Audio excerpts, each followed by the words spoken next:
Education, EDCOM-2 Act. Recommending its approval in substitution of Senate numbers 103, 529, and 1418, sponsor Senator Legarda. To the calendar for ordinary business. Majority Leader. Mr. President, Mr. President, before we continue, let us acknowledge a guest of the Senate, His Excellency Mark Ines Brown, Ambassador of Australia to the Philippines. Welcome the ambassador to the Senate. Likewise, guest of Senator Bam Aquino, former Governor Arthur Yap, Jovi Guido, and Billy Joel. Likewise, welcome to the distinguished guests. Mr. President, pursuant to Rule 10, Section 13 of the Rules of the Senate, I move to elect Senator Panfilo Lacson as chairperson of the Committee on Accountability and Public Officers and Investigation. I'll move, Mr. President. Any objection? Chair hears none. Senator Lacson is hereby elected. Mr. President, I move that we transfer from the calendar for ordinary business the calendar for special orders committee report number 6 on Senate Bill number 1482. This is the bill on the Classroom Building Acceleration Program or CAP. So move, Mr. President. Any objection? Hearing none, the motion is approved. It's transferred. Mr. President, I move that we consider Senate Bill number 1482 under committee report number 6. Any objection? Hearing none, motion is approved. Consideration of Senate Bill 1482 is now in order. The Secretary is directed to read the title, only the title, without prejudice to inserting into the records the whole text thereof. An act establishing the Classroom Building Acceleration Program, CAP, under the Department of Education, authorizing local government units and civil society organizations to undertake classroom construction projects. Majority Leader. To sponsor the measure, I move that we recognize Senator Bam Aquino, the chairperson of the Committee on Basic Education. So move, Mr. President. The Chairman of the Committee on Basic Education, Senator Bam Aquino, is recognized. You have the floor. Thank you, Mr. President. Mr. President, mga kababayan at kapwa ko Pilipino, magandang hapon po sa ating lahat. The Committee on Basic Education is pleased to present Senate Bill 1482 under Committee Report number 6, otherwise known as an act establishing the Classroom Building Acceleration Program or CAP under the Department of Education, authorizing local government units and civil society organizations to undertake classroom construction projects or the CAP Act. Una po sa lahat, nais po natin pasalamatan ang Philippine Institute of Certified Quantity Surveyors, ang Yellow Boat of Hope, Hope Foundation, Angat Buhay Foundation, si Architect Peach Buencamino at si Mr. Lucky Calotes or si King Lux para po sa pagdalaw ngayong araw at sa pagsuporta at pag-volunteer dito po sa pagbuo ng ating panukalang batas. Dear friends, our sponsorship of this bill comes at a time when our nation is in crisis. Naibulatlat po ang issue ng maling paggamit ng flood control budget dito po sa Senado at sa Kongreso at nailantad po sa ating lahat ang karumal-dumal na korupsyon sa ating gobyerno. Pero nais po nating ipaalala na may isa pang krisis sa ating bansa. 2 months ago, nagtalumpati po tayo tungkol sa EDCOM report at ang nakalagay po doon na 165,000 na kulang na silid-aralan sa ating bansa. Noong Oktubre, nalaman po natin sa DPWH hearing na 22 pa lang ang naitatayo ng national government. Kahit po si Secretary Dizon na bago pa lang sa DPWH, nagulat, napasigaw, totoo ba to? Ang nakaplano po ng DPWH for this year ay 1,700 classrooms. And up to October of 2025, 22 pa lang po ang nabuo po nila.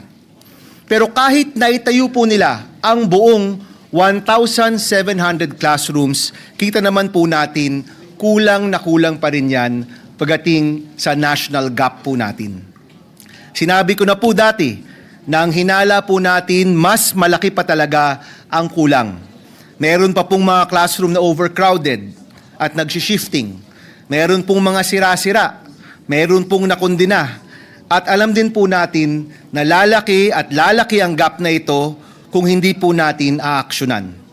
Sa current backlog na 165,000 classrooms, kasama po ang mga classroom na ikokondina at para sa mga bagong estudyante, lalaki at lolobo ang classroom gap natin mula 165,000 magiging 219,000 by 2028 kung hindi po tayo aaksyon. Noong Hulyo, nanawagan po tayo na magsama-sama tayo para tugunan ang krisis sa edukasyon at ilipat na ang pondo para sa flood control patungo po sa edukasyon. Ngayong Nobyembre, nananawagan po muli tayo. Ang kailangan po ng ating bansa at ng ating kabataan, edukasyon at hindi korupsyon. At alam po natin na hindi tayo nag-iisa sa panawagang ito. Marami po dito sumang-ayon, sumuporta, pati po si DepEd Secretary Sani Angara, pati rin po ang Pangulo sumang-ayon sa ating suhestyon na tanggalin ang responsibilidad sa pagtayo ng classroom mula sa DPWH at ibigay sa mga LGU at civic organizations na meron ng karanasan sa pagtayo ng classroom. Mula po noon, halos 800 mayor, 800 po na mayor at LGU official ang nagpahayag ng kanilang suporta para po sa pagpasa ng CAP Act. At naniniwala po tayo na kapag sabay-sabay ang paggawa ng classroom, may tsansa tayong masolusyonan ang napakalaking problemang hinaharap ng ating mga kabataan. Para buuin po ang CAP Act, nagtrabaho po tayo kasama ang iba't ibang grupo para masigurado ang tamang plano, tamang presyo at tamang disenyo ng mga classroom. Sa ating hearing, technical working group session at konsultasyon sa mga NGO, engineer, architect, quantity surveyor at iba pa, naramdaman ko po ang gigil ng taong bayan na mabigyan ng solusyon ang krisis na ito. Sa ating panukalang batas, sinisigurado po natin na sa halip na substandard, overpriced at kulang ang mga silid-aralan, ang pagpapatayo po ng classroom ay dapat, unang-una, nasa tamang presyo at pangalawa, nasa tamang panahon. Una po, tamang presyo. Isa po sa ating pangunahing tanong nung inihain po natin ang batas na ito, kung bakit magkaiba ang presyo ng DPWH doon po sa presyo ng mga LGU at mga NGO. Sa presyo po ng DPWH, mula 2.5 million to 4 million pesos ang bawat classroom. Pagdating sa LGU at NGO, di hamak mas mababa po ang presyo nila. Ang solusyon po sa CAP Act, price ceiling, base po sa disenyo na pinaghirapan ng iba't ibang eksperto sa pribadong sektor. Pasok sa minimum standards ng DepEd, pero nasa presyong 1.8 million per classroom po lamang. Average po yan.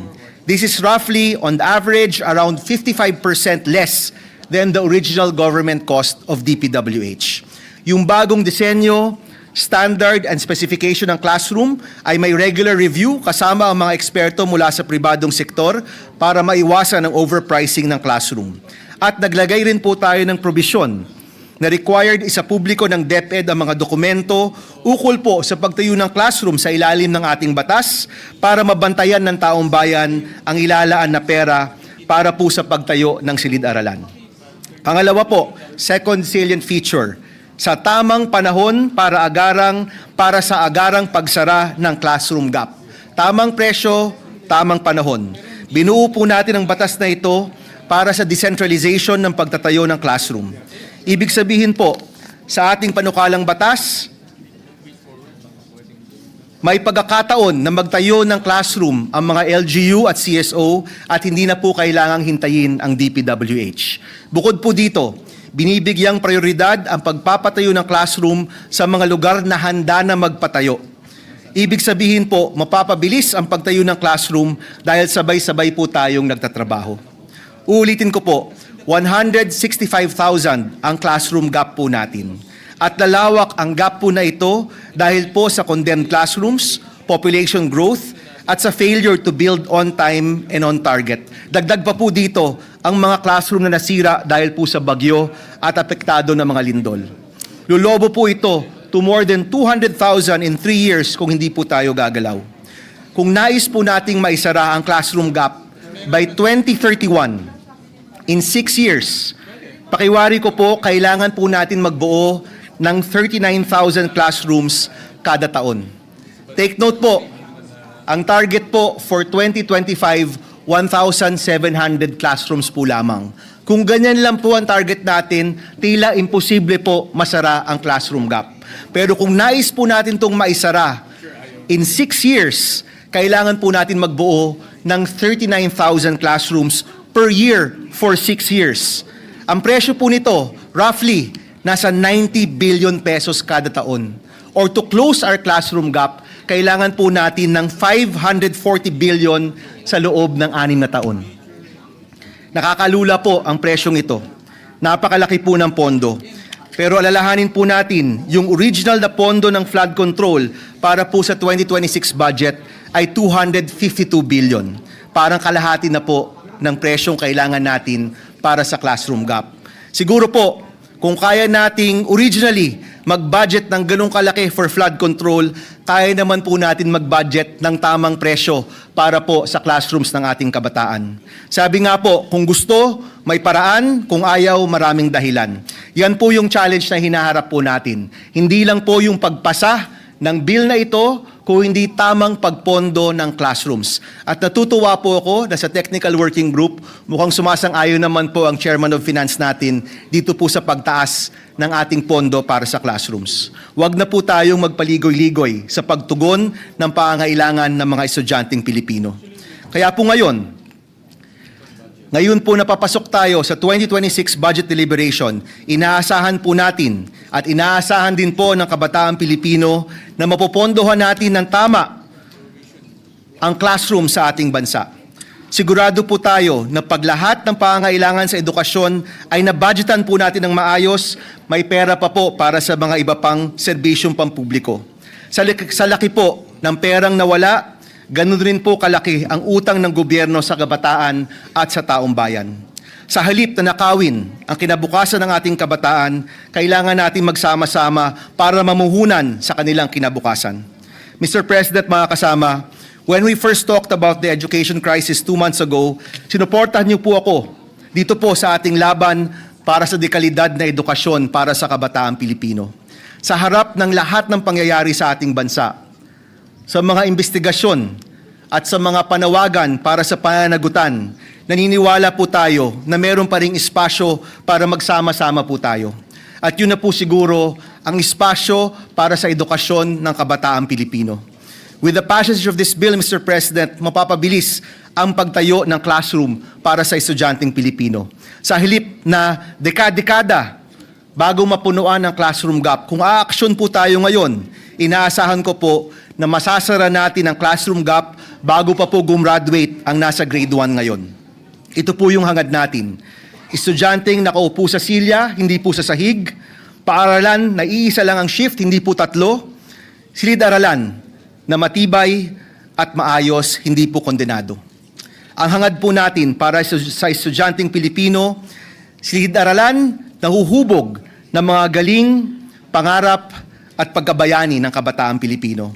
May utang po tayo sa kabataang Pilipino, Mr. President. Huwag po nating hayaang lumaki pa ito. Maraming salamat po sa inyong lahat. Thank you, Mr. President. Thank you. Senator Aquino, Majority Leader. Mr. President, next to co-sponsor the measure is Senator Francis Kiko Pangilinan. I move that he be recognized. Senator Francis Pangilinan is recognized. Thank you, Mr. President. Thank you, distinguished Majority Leader. Distinguished colleagues, I rise today to co-sponsor Senate Bill number 1482, the Classroom Building Acceleration Program of our esteemed colleague, Senator Bam Aquino. Sunod-sunod, kaliwat kanan ang mga lindol at bagyo. Winasak ang maraming silid-aralan sa iba't ibang bahagi ng ating bansa. Malinaw na malinaw, kailangang apurahin ang muling pagpapatayo at pagpapalawak ng ating public education infrastructure. Sa maraming bahagi ng Luzon at Visayas, dahil sa nakaraang malakas na bagyo, nadurog ang simbolo ng pag-asa at pagkatuto ang ating mga silid-aralan. Noong bagyong Tino, mahigit 2,000 silid-aralan ang tinamaan at halos 400 ang ganap na nawasak. Libo-libong mga mag-aaral ang nag-aaral ngayon sa mga pansamantalang silungan. Sa gitna ng kaguluhan at kawalan ng katiyakan, ang mga guro naman araw-araw nagpupumilit lumikha ng isang ligtas na kanlungan para sa kanilang mga mag-aaral. Pero hindi nagsisimula ang krisis sa kalamidad. Mas pinalala ito dahil bago pa man nung bagyo at lindol, isiniwalat na ng EDCOM 2 ang malinaw at kagimbal-gimbal na detalye. Bago pa man ang mga sakunang ito, 165,000 ang mga silid-aralan na backlog sa ating mga classroom. Sa nakaraang pagdinig ng budget ng DPWH dito sa ating dito sa Senado, nabanggit na 22 classrooms lamang ang napatayo ngayong 2025. Hindi ito simpleng mga numero. Mga bata itong gustong-gustong mag-aral kahit siksikan sa klase o tatlo sa isang mesa, kahit marami sa kanila ay tinatawag na I-learners, kahit na sa ilalim ng puno ng saging o kaya puno ng mangga sila nagkaklase. Totoo pa rin ito. Ipinagkakait ang mga pasilidad sa edukasyon. Sabi nga sa ulat ng EDCOM 2, naghihingalo ang ating sistema ng edukasyon, ang ating mga anak, ang ating kinabukasan. Pagkatapos ng lindol sa Cebu, kamakailan, meron isang batang nagtanong tungkol sa nasira niyang paaralan. Paano po kaya kami matututo kung wala na kaming silid-aralan? Ngayon, habang tinatalakay natin ang Classroom Building Acceleration Program, iaalay natin ang pagtalakay na ito sa mga bata, sa mga guro, mga magulang, mga pusong umaasa na ang ating mga magiging desisyon ay magbubukas ng mas maaliwalas na kinabukasan. Ang panukalang batas na ito ang magbibigay ng kapangyarihan hindi lamang sa mga ahensya ng pambansang pamahalaan, kundi pati sa pribadong sektor, pati sa mga local government units at civil society organizations upang mapabilis ang pagtatayo ng silid-aralan sa buong bansa. Saklaw ng programa ang malinaw at tiyak na pananagutan sa pagpapatupad habang tinitiyak ang pagsunod sa mga bagong pamantayan sa mga lugar ng disaster prone. Disenyo ito para upang maging mabilis, mahusay at matapat ang pagpapatayo ng mga silid-aralan. Walang labis, walang kulang, at higit sa lahat, walang kickback. Noong pagdinig ng panukalang batas na ito, nabanggit ng ating mga resource persons mula sa DepEd na mayroong panahon na dahil sa PPP, ang involvement ng open, transparent public bidding ng pribadong sektor, hindi DPWH. Noong mga panahon na yon, may matching ang DepEd at ang LGU para magkaroon ng school building program. Nung nagsanib puwersa ang PPP at ang matching ng national government at local governments, at one point, we were constructing 600 school buildings a week. Nagawa na noon, kayang gawin ulit ngayon, at ito ang layunin ng Senate Bill 1482. Ito ang pangako natin, walang bata ang dapat mawalan ng kinabukasan dahil lang sa nililipad o gumuguhong bubong. Walang guro ang dapat magturo sa ilalim ng pansamantalang tolda pagkatapos ng bagyo. Pinapantay natin ang isang institusyong pangmatagalan, isang programang karapat-dapat sa mga pag-asa na ipinagkatiwala sa atin at tumutugon sa mga natuklasan ng EDCOM 2 at sa realidad ng ating bansang climate vulnerable. In closing, Mr. President, dear colleagues, the future of education, the strength of our communities, and the dignity of the Filipino learner all depend on what we do next. Let us support the Classroom Building Acceleration Program. Let us build 600 to 1,000 classrooms every week and help us rebuild with urgency, creativity, and compassion. Salamat po. Thank you. Majority Leader. Mr. President, next to co-sponsor the measure is Senator Christopher Lawrence Bongo. I move that he be recognized. Senator Christopher Bongo is recognized. Mr. President, esteemed colleagues, I rise before this August chamber to co-sponsor the proposed measure, Senate Bill number 1482, or the Classroom Building Acceleration Program Act. As the chairperson of the Senate Committee on Youth, I share the same vision of empowering the next generation through education. That is why I have pushed for measures that uplift the welfare of students, educators, and their families. Ang kabataan po ang pag-asa ng ating bayan at bukod sa kanilang kalusugan, edukasyon ang dapat na maging prioridad. Hindi po lingid sa kaalaman ng marami na ang kakulangan sa silid-aralan ang isa sa pinakamalaking problema na kinakaharap ng sektor ng edukasyon. For the year 2023, EDCOM2 reported that there is an existing backlog of 165,000 classrooms nationwide, which greatly affects the learning outcomes of our young Filipino learners. Kahit saan po ako pumunta sa magkabilang sulok ng Pilipinas, pag baba ko dun sa mga eskwelahan, ang nilalapit ng mga teachers o mga principals ay kakulangan talaga ng classroom at pinapakita nila yung mga sira-sira na nilang mga classroom. Nakakalungkot po isipin na nasasayang po ang pondo para sa mga flood control projects. Sana po inilaan na lamang po ito sa sektor ng kalusugan at kaya po dito sa sektor ng edukasyon para makapagpatayo tayo ng silid-aralan or classrooms. Sa 1.2 trillion na budget para sa flood control mula 2022 hanggang 2025, aabot sa 300,000 to 600,000 classrooms. Sana ang naipatayo or 60,000 evacuation centers. Batas na po ito through Ligtas Pinoy Centers Act, or 80,000 health centers, or even 800 tertiary hospitals ang pwedeng may papatayo sa mga pondong ito. This proposed measure stays true to the state's constitutional mandate to provide quality education to each and every Filipino learner.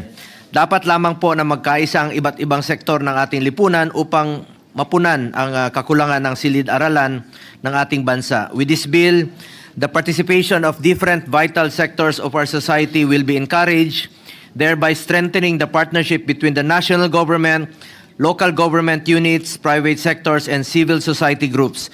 Malaking tulong po dito yung LGU dahil mas alam nila ang kakulangan ng classrooms po sa mga lugar nila. Mr. President, I manifest my full support for the passage of this significant measure, and I also respectfully submit to this chamber my interest in being made of one of the co-authors of this important piece of legislation. Maraming salamat po, Mr. President. Majority Leader. Yes, Mr. President, next to co-sponsor the measure is Senator Lauren Legarda. I move that she be recognized. Senator Lauren Legarda is recognized. With the permission of the sponsor, may I co-sponsor the said measure? Mr. President, distinguished colleagues, in the past days, communities across several regions braced for the impact of Typhoons Tino and Uwan. Preliminary reports by the Department of Education indicate that at least 312 schools in Bicol, Calabarzon, and the Cordillera Administrative Region sustained significant damage. When the waters recede and families return, many students in affected areas will find their classrooms flooded, compromised, or no longer structurally sound. This is not an isolated event. It reflects a long-standing structural problem. The national classroom backlog remains large and persistent, accumulated over decades of population growth, recurrent disaster exposure, natural deterioration of school buildings, and uneven quality and capacity in infrastructure delivery. Why does this matter? Because learning is shaped not only by curriculum and instruction, but also by the physical environment in which the school day unfolds. Classroom conditions such as adequate space, ventilation, lighting, noise reduction, and safety directly influence attention, comprehension, and readiness to learn. When a child spends the day in a room that is overcrowded, poorly ventilated, or unsafe, we are asking that child to learn while managing discomfort and anxiety. The burden shifts from learning to coping. The Classroom Building Acceleration Program responds to this reality by improving how we deliver classrooms at scale.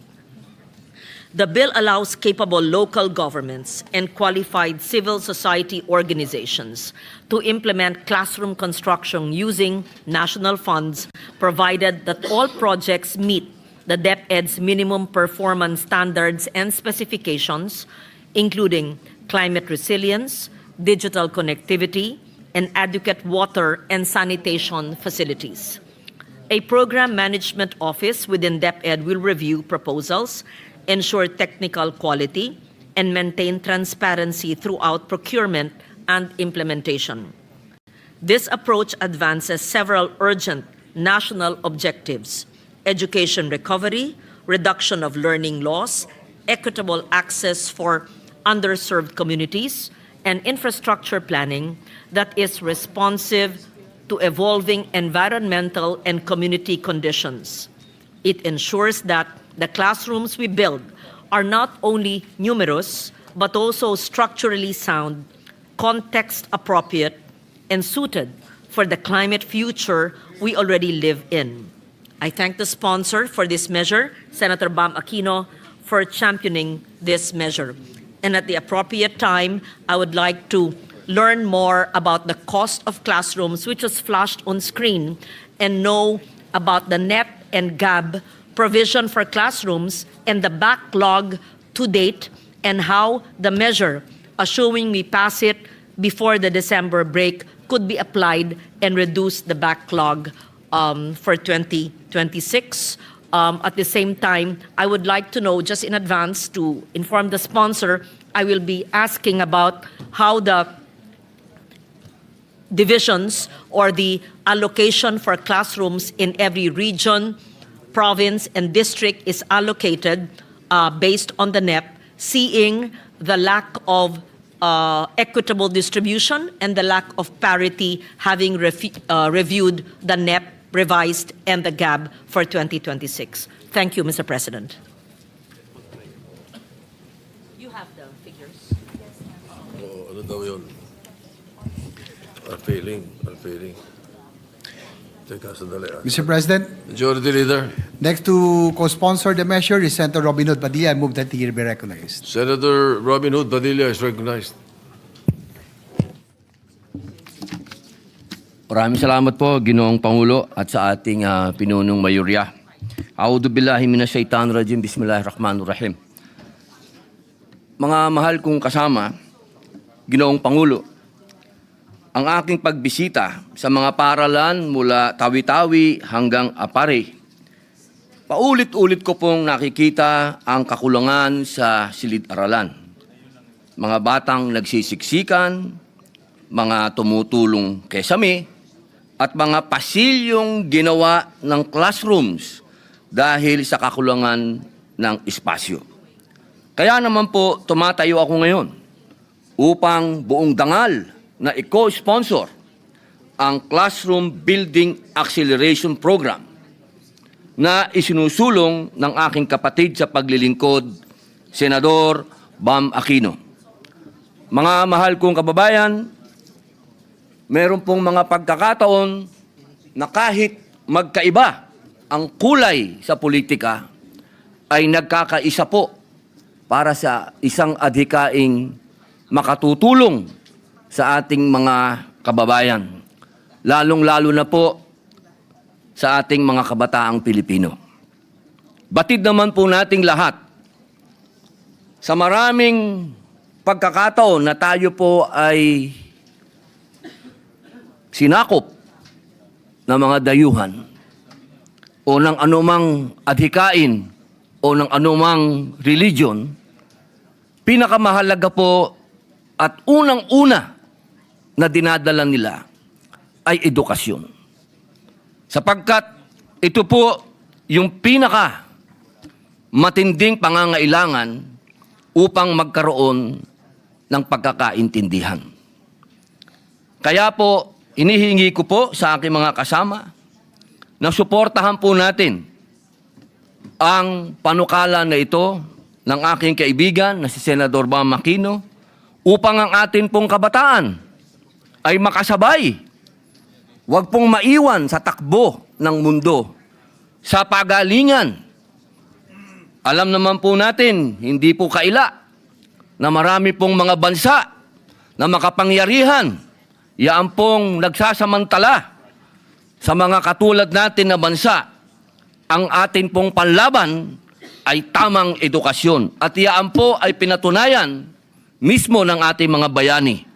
Kung natatandaan po natin noong panahon ni Dr. Jose Rizal, sa kanyang mga huling araw sa dapitan, ang kanya pong pinalakas ay ang pagbibigay edukasyon sa kabataan. Nagbigay po siya ng silid-aralan doon mismo sa dapitan. Kaya maihahambing ko po ang panukala na ito kay Dr. Jose Rizal. Ngunit, meron po tayong backlog.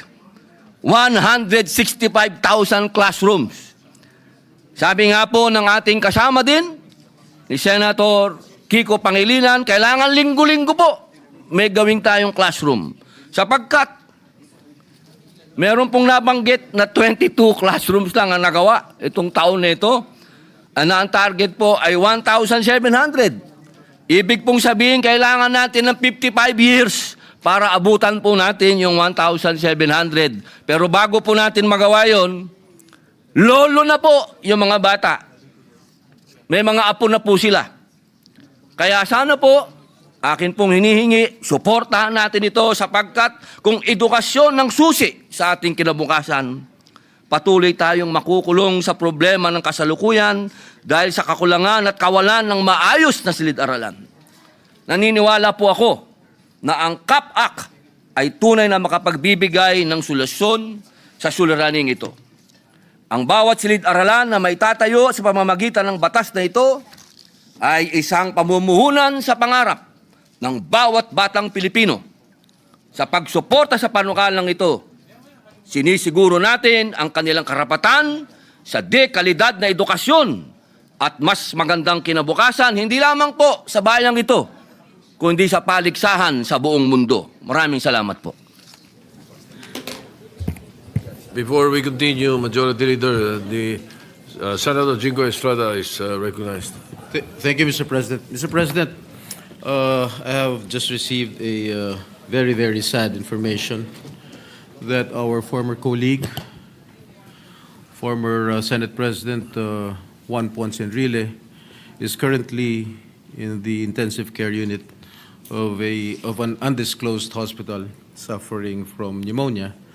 And I heard from a reliable source, a very, very reliable source, that he has slim chances of surviving. And I hope all of us here present can have a short prayer to be led by Senator Joel Villanueva, if it's possible, Mr. President. Senator Joel Villanueva is recognized.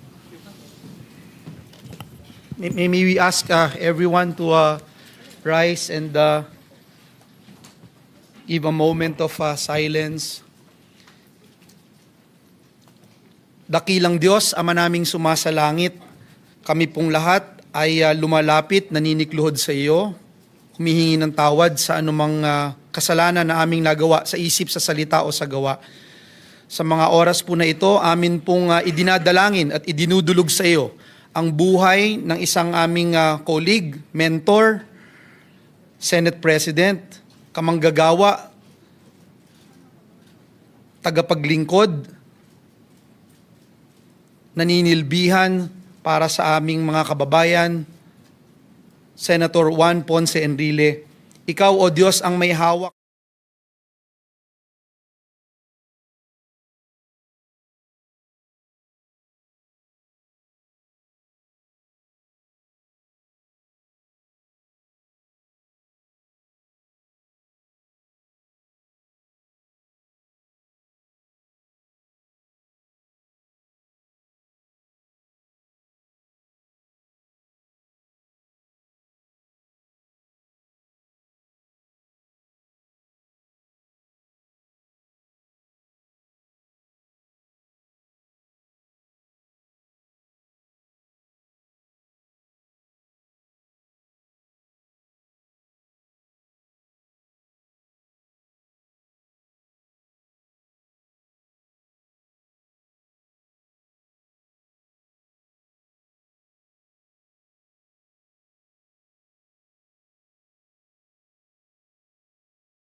Majority Leader. Yes, Mr. President. Next to co-sponsor the measure is Senator Raffy Tulfo. I move that he be recognized.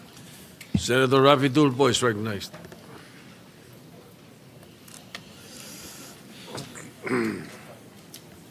Mr. President, good sponsor, dear colleagues, as one of the co-authors of this measure, I rise today to co-sponsor the committee report on the act establishing the Classroom Building Acceleration Program or CAP. Isang panukalang batas na tutugon sa matagal na nating problema sa kakulangan ng classrooms sa bansa upang mabigyan lahat ng bata, lalo na mga mag-aaral na galing sa mahirap na pamilya, ang pagkakataong magkaroon ng edukasyon at maging matagumpay sa buhay. This proposed measure is not only timely, but it will also save the government millions of funds for classroom building na dati-rati nabubuhos lang sa DPWH, isang ahensyang tad-tad ng anomalya ngayon.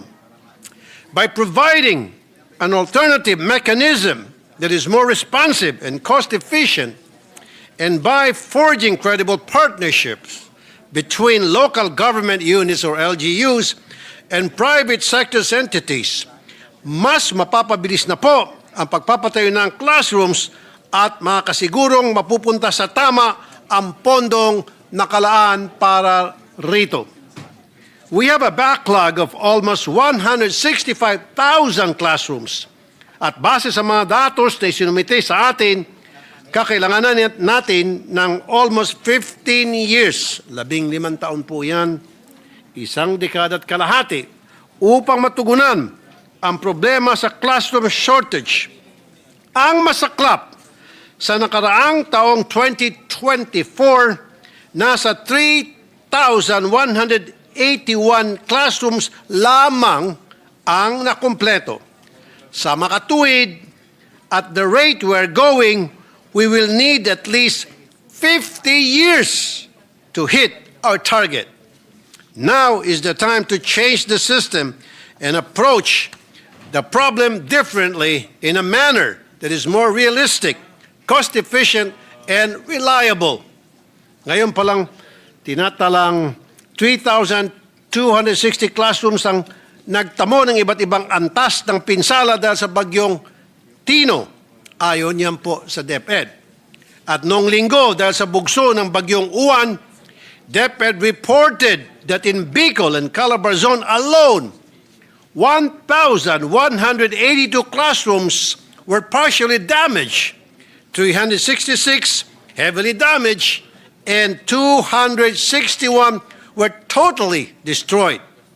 Habang tayo ay dinadaanan ng mga bagyo buwan-buwan, patuloy din na dadagdagan ang datos sa classroom shortage. Kung hindi tayo gumalaw ng mabilis, maaaring hindi makapag-aral na maayos sa isang taon ang karamihan sa ating learners.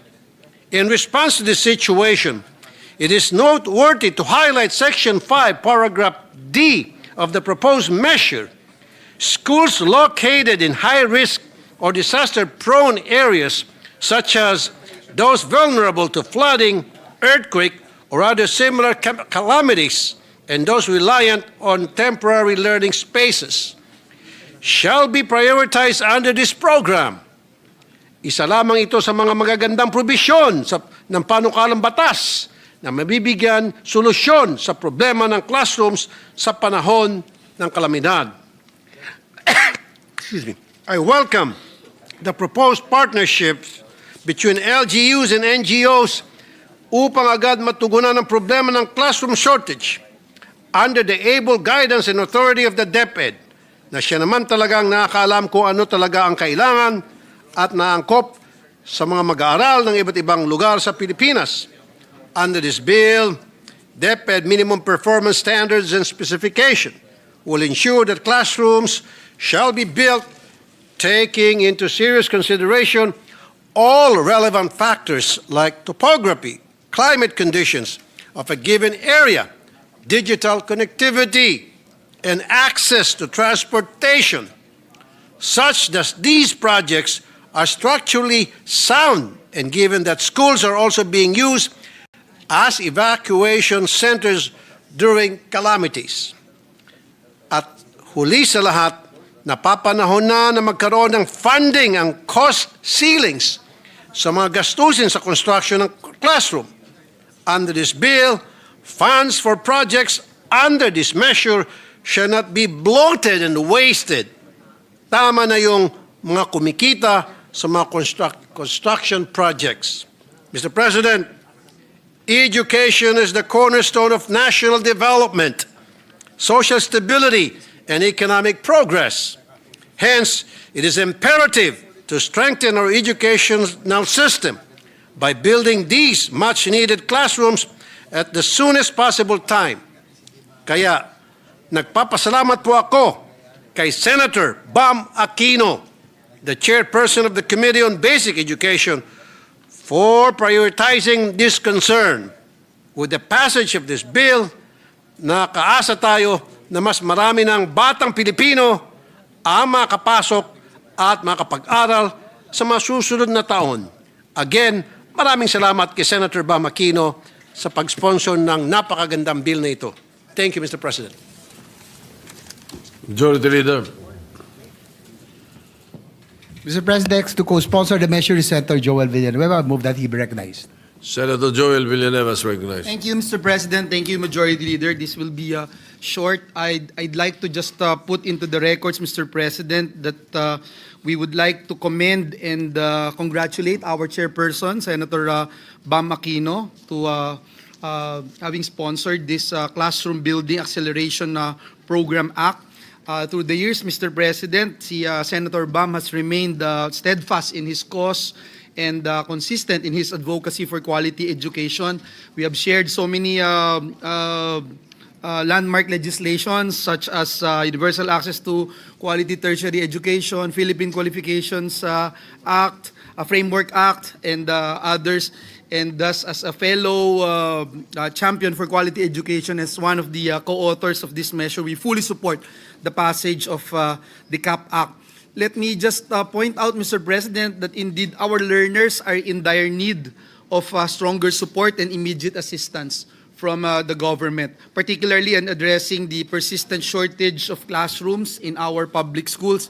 I remember, Mr. President, when we were told that there's only about 1,700 classrooms na target for the year 2025, naliitan po tayo. Pero nung marinig natin kay Secretary Vince na 22 lamang yung silid-aralan, talagang mas lalo po tayong nanlumo.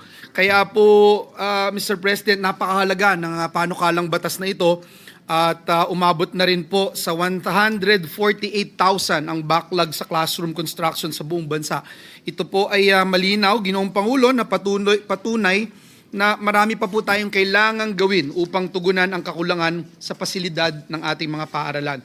Sa pamamagitan po ng panukalang ito, ipinapakita natin ang ating pagtutok at pagmamalasakit sa kinabukasan ng ating kabataan. Umaasa po tayo na sa bisa ng CAP Act, tuluyan ng maiibsan ang backlog sa pagpapatayo ng mga silid-aralan at mapapabilis ang implementasyon ng mga proyektong pang-edukasyon sa buong bansa. Moreover, Mr. President, through this measure, we also aim to support the vision and pledge of the President, President Bongbong Marcos, to complete the construction of 40,000 classrooms before the end of his term. And we pray, Mr. President, na ang mga colleagues po natin ay masuportahan po ang immediate passage of this act to give every Filipino learner a safe, conducive, and dignified space to learn and grow. Maraming salamat, Ginoong Pangulo, and may God bless us all. Majority Leader. Yes, Mr. President, next to co-sponsor the measure is Senator Pia Cayetano. I move that she be recognized. Senator Pia Cayetano is recognized.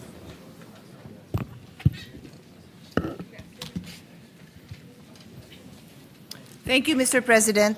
Today I rise to co-sponsor Senate Bill number 1482 under Committee Report number 6.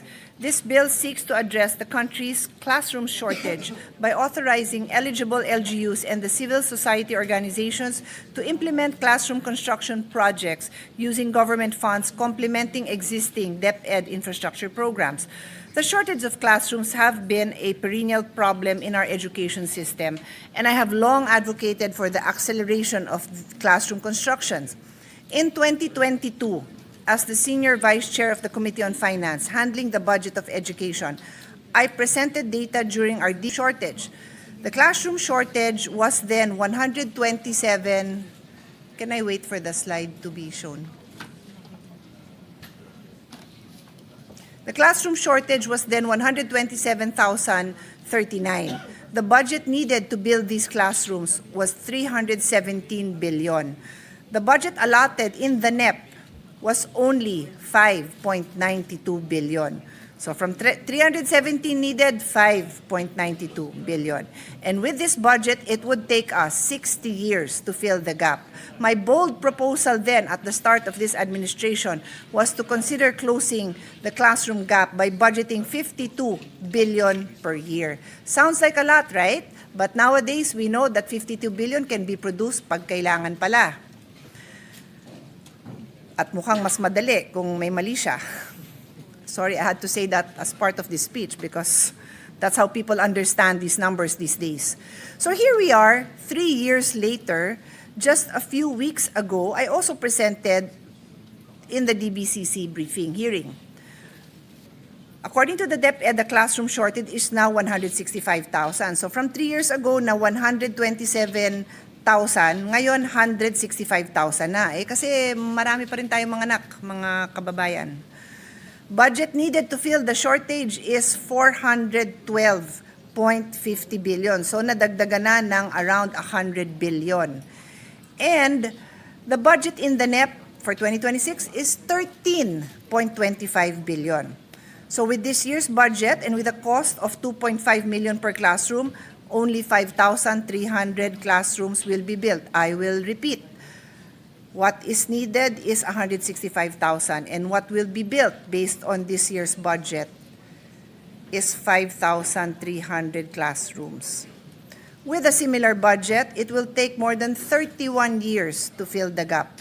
This shortage means that millions of Filipino students continue to study in congested, makeshift, or unsafe learning conditions that hinder learning outcomes. To repeat, and I just would like to emphasize this, in 2023, the budget for classrooms in the GAA was 15.60 billion. This is the General Appropriations Act. In 2024, it was 24.70 billion, and in 2025, it was 13.25 billion. So barely a sliver of what was needed. As chairperson of the Committee on Sustainable Development Goals, Innovation and Futures Thinking, I foresaw the opportunity the pandemic presented and the shift to online classes. While our students were at home, I proposed that we take advantage of that period and push for school building, repairs, and rehabilitation. However, our studies revealed that there was low utilization of funds by the DPWH, many other problems including lack of preparation of the land, lack of buildable space in the most congested areas where the classrooms were most needed.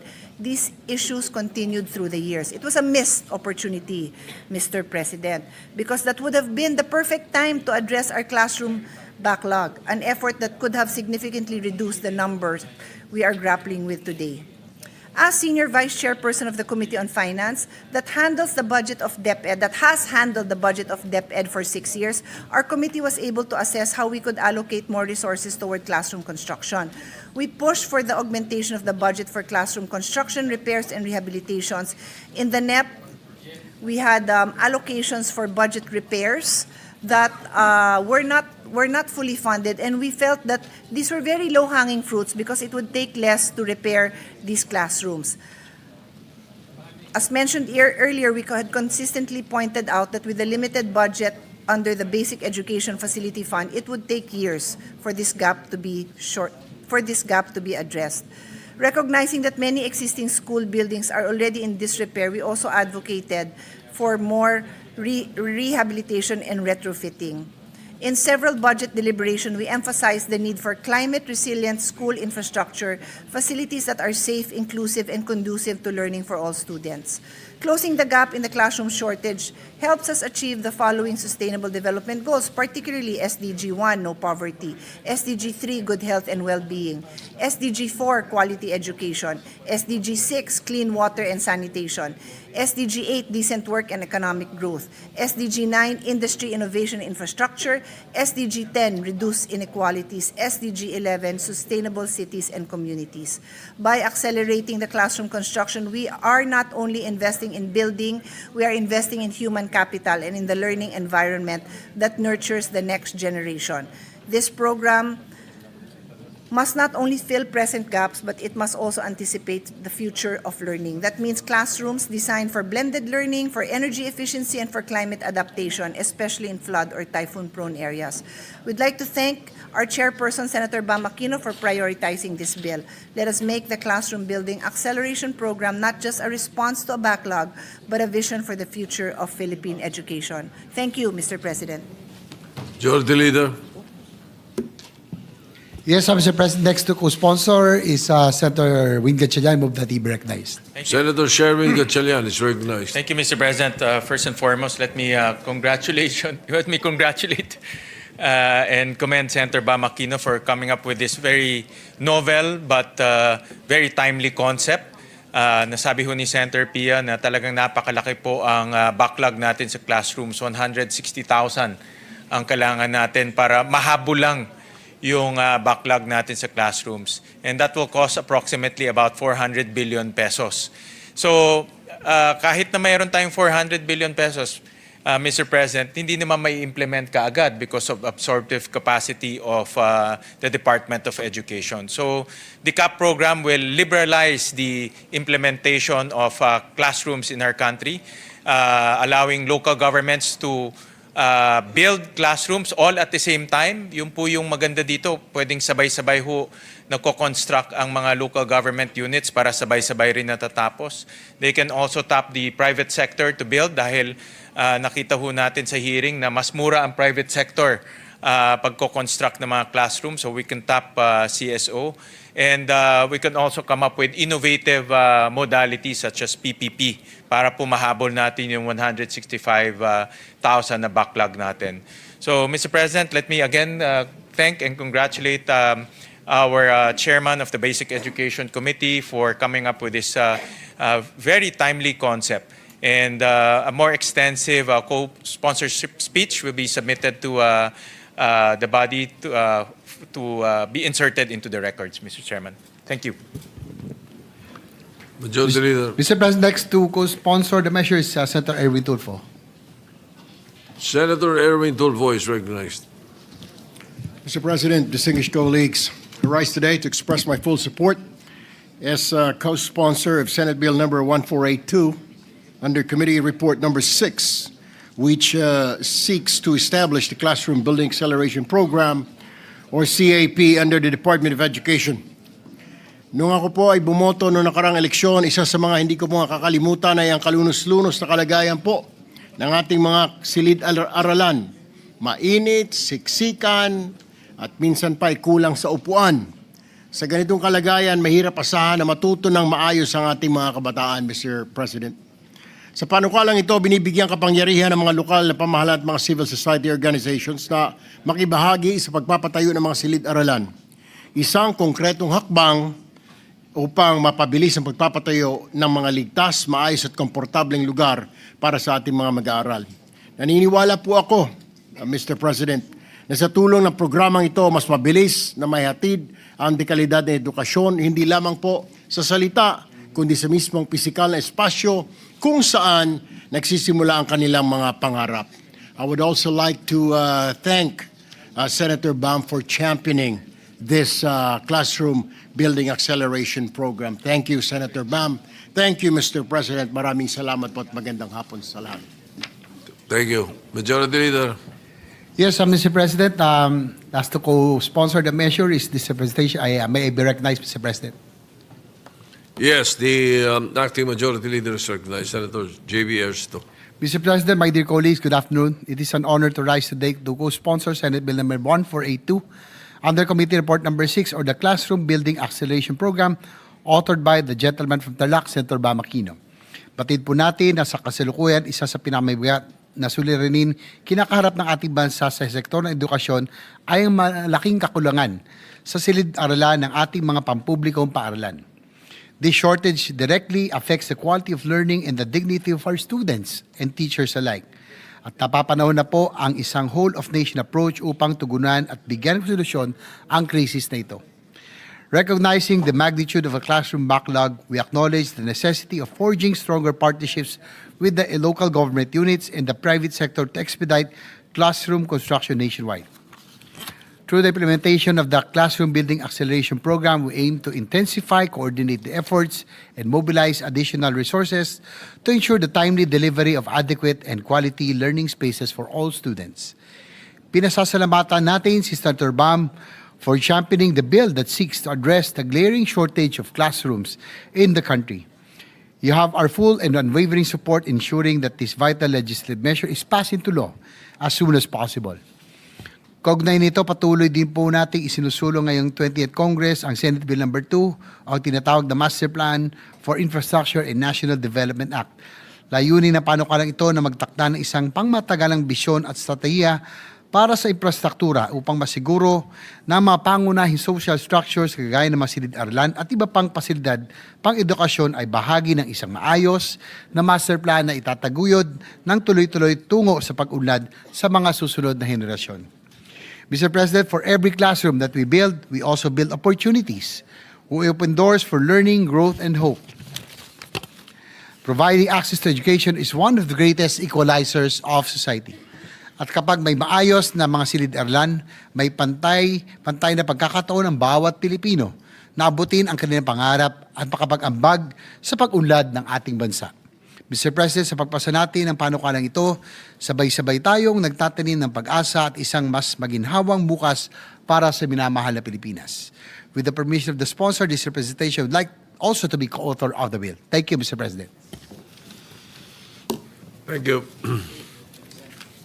Majority Leader. Mr. President, Senators Mark Villar and Jigo Isa would like to insert to the records their co-sponsorship speech for Senate Bill number 1482. So inserted into the records. Mr. President, I move that we suspend consideration of Senate Bill number 1482. You know, with the number of sponsors and co-authors of this measure, it might as well pass it today. But nevertheless, because we have to follow the rules, we will have to suspend consideration and approve it afterwards. Yes, Senator Bamakino is recognized. Before I act on the motion. Yes, Mr. President, I'd just like to thank our colleagues sa napakarami pong sumusuporta. Maraming salamat po. Alam ko pong maraming sumusuporta, hindi ko po ina-expect na marami po mag-co-sponsor at co-author. Thank you so much to our dear colleagues, and I hope this can be one of the measures where we can work together for the Filipino youth and the Filipino people. Salamat po. Well, I have good news for you. Senate Bill 1482, establishing the Classroom Building Acceleration Program, of which you are the principal author of and sponsor, is included in the LEDAC. So even the palace is backing up your bill. So the LEDAC priority list, it's included there. So congratulations. Anyway, any motion, any objection to the motion to suspend consideration? Hearing none, the consideration of the motion of the bill is suspended at this point. Yes, Mr. President, our Senate President pro tempore would like to make a manifestation or he would like to interpret in the next once we resume yes. consideration All right. on this measure. We will place that on record as soon as you schedule it. As soon as you schedule it for interpellation. Mr. President, Senator Raffy Tulfo is seeking the floor for a manifestation. He will be making a report on his IPU mission, Mr. President. Senator Raffy Tulfo is recognized. Thank you, Mr. President. I'm glad to report back to the plenary my accomplishments in the recently concluded 151st IPU Assembly, which took place in Geneva, Switzerland on October 19 to 23. In attendance at the Assembly with me were Senator Erwin Tulfo as the head of the delegation and Senator Aimee Marcos, with the team upholding humanitarian norms and supporting humanitarian action in times of crises. I met with my counterpart delegates from Japan, Cambodia, and Myanmar and exchange views on how we can further strengthen our government's friendship and cooperation. I also took this trip as an opportunity to meet and greet our kababayans working and living in Switzerland and France. Bilateral meetings in Japan. On the sidelines of the IPU Assembly, Senator Erwin and I met with Honorable Fuji Kazuhiro, who is a member of the House of Councilors of Japan. Bilang chairman ng Senate Committee on Migrant Workers, pinasalamatan po natin si Honorable Kazuhiro dahil sa magandang pagtrato ng Japanese employers sa 50,706 OFWs na nasa Japan, na malaki ang naitutulong sa ekonomiya ng Pilipinas sa pamagitan ng kanilang remittances.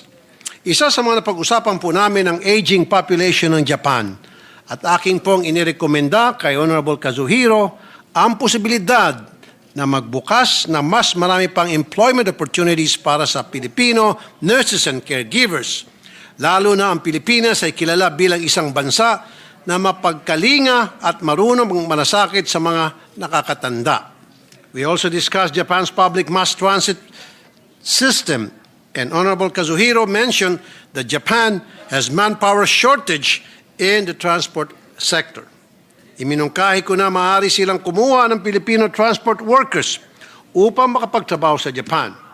We will recommend for DFA and DMW to conduct bilateral talks to their counterparts to address specific issues about these. At akin po itong tututukan, Mr. President. Bakit wala mga videos? Nasaan? Kanina pa wala. Cambodia. Nakipagpulong din po ako kina First Vice President Och Borit at T. Sokun ng National Assembly of Cambodia upang talakayin ang problema sa human trafficking ng mga Pilipino sa Cambodia. Mr. President, I encourage the government's cooperation to put an end to the prevalent Cambodia-based scam hubs which abuse Filipino workers. Ang mga Pilipinong biktima ay naakit sa mapanlinlang na social media post na nag-o-offer ng malaking sahod, pero pagdating sa Cambodia ay hindi naman sila nababayaran ng tama at ang iba sa kanila ay nato-torture. I'm glad to report, Mr. President, that President Borit gave his commitment in solving this international issue. Myanmar. I also met with the delegation of Myanmar to raise concern over the recent raid on a major online scam hub in Myanmar, where around 222 Filipinos are currently seeking rescue and repatriation. We talk about how Philippines stepped up to host ASEAN earlier than planned. After Myanmar, the regional host was unable to do so due to its ongoing civil war. Dahil sa patuloy na conflict at lumalalang humanitarian crisis, ipinahayag ko na ang kaligtasan at kapakanan ng mga OFWs sa Myanmar. Ang isa sa aking mga prioridad, at sana sa tulong ng kooperasyon ng mga bansa sa ASEAN ay tuluyang mabawasan at mapigilan ng mga operasyon ng mga online scam hubs.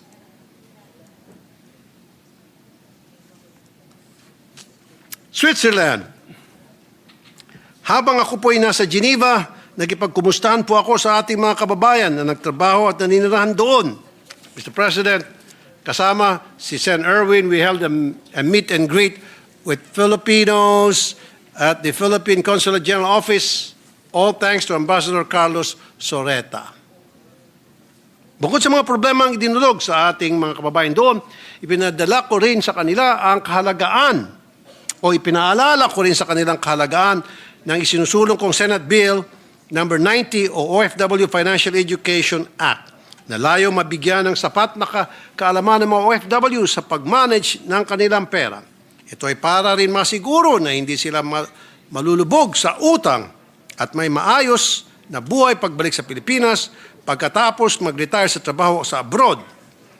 I can say, Mr. President, that Filipinos in Switzerland are in way better condition than Filipinos working in other countries. Kasi nga po, halimbawa sa Hong Kong, marami po sa mga kababayan natin ang nalulubog sa utang. In fact, tumataas po yung bilang ng suicide sa bansang Hong Kong sapagkat hindi po alam ng mga OFWs natin kung paano nila i-manage ang kanilang finances. Marami sa kanila ang utang ng utang or dili kaya ay ginagamit sila bilang magbabouch sa mga kakilala at ng pagdating ng oras ay yung kakilala nila na kanilang binouch sa utang ay hindi nagbabayad, doon na po pumapasok yung sila ay nadidepress hanggang sa sila gumagawa ng hindi tama against doon sa kanilang sarili. Paris, personal ko rin kinumusta ating mga kababayan sa France. Kasama ko si Ambassador Eduardo Jose de Vega at Consul General Noemi Diaz. At bilang Chairman Senate Committee on Migrant Workers, ibinahagi ang aking panukalang batas gaya ng pagtatag ng Migrant Workers Relations Commission, isang special court sa loob ng DMW upang mapabilis ang pagresolba ng mga kaso ng ating mga OFW nang hindi na kailangan dumaan sa mahabang proseso o magsumbong pa sa aking programa. Pagtatag ng OFW Action Center sa bawat probinsya at malalaking lungsod upang lahat ng serbisyo mula pre-deployment hanggang reintegration ay nasa isang lugar na lamang. Pagpapalawak ng OFW Dependent Scholarship Program mula sa dating 5,000 slots ay gagawin nating 10,000 slots upang mas maraming anak ng mga OFW, hindi lamang sa koleyo, kundi pati na rin mula elementarya hanggang high school ang makinabang. Sa Open Forum ay natalakay ang kakulangan ng trabaho sa Pilipinas na siyang pangunahing dahilan kung bakit maraming kababayan natin ang napipilitang mangibang bansa. I shared that this problem is precisely what I'm pushing for, an across-the-board minimum wage for workers in Metro Manila and the provinces. With this, workers across the country will have the access to good job opportunities without the need to migrate elsewhere. That's all, Mr. President. Maraming salamat po. Thank you. Majority Leader. Mr. President, I move that we transfer from the calendar for ordinary business to the calendar for Special Orders Committee Report number 7 on Senate Bill number 1483. This is the bill on the extending the duration of Second Congressional Commission on Education, or EDCOM 2. So move, Mr. President. Any objection? Hearing none. Motion is approved. So transferred.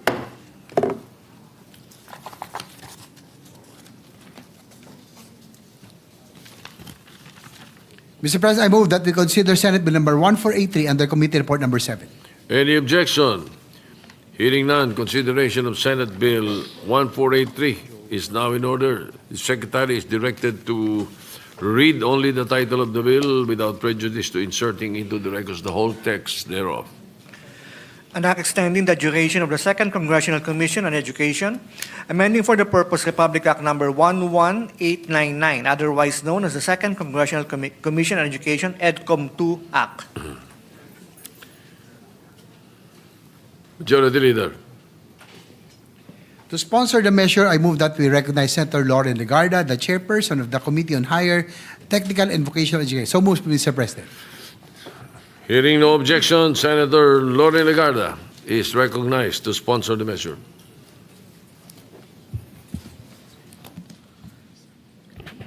Thank you, Mr. President. Esteemed colleagues, I rise to sponsor Senate Bill number 1483 under Committee Report number 7, which seeks to extend the duration of the Second Congressional Commission on Education, or EDCOM 2, thereby amending Republic Act number 11899. EDCOM 2 was established in 2022 to undertake a comprehensive national assessment of our educational system and to recommend structural reforms that would strengthen its quality, equity, and responsiveness to national needs. There is no doubt that the Commission has carried out this mandate in a manner that honors the intent of Congress. Its principal reports, Miseducation, the Failed System of Philippine Education and Fixing the Foundations, a Matter of National Survival, offer the most rigorous, data-informed diagnosis of our education sector in recent memory. These studies describe persistent and systemic deficiencies that require sustained national attention, including critically low early childhood program participation, a classroom backlog of 165,000 units, chronic textbook shortages, widespread stunting and undernutrition among our youngest learners, and high attrition rates in higher education. Crucially, the significance of EDCOM 2 lies not only in its diagnosis, but also in how it has acted on those findings.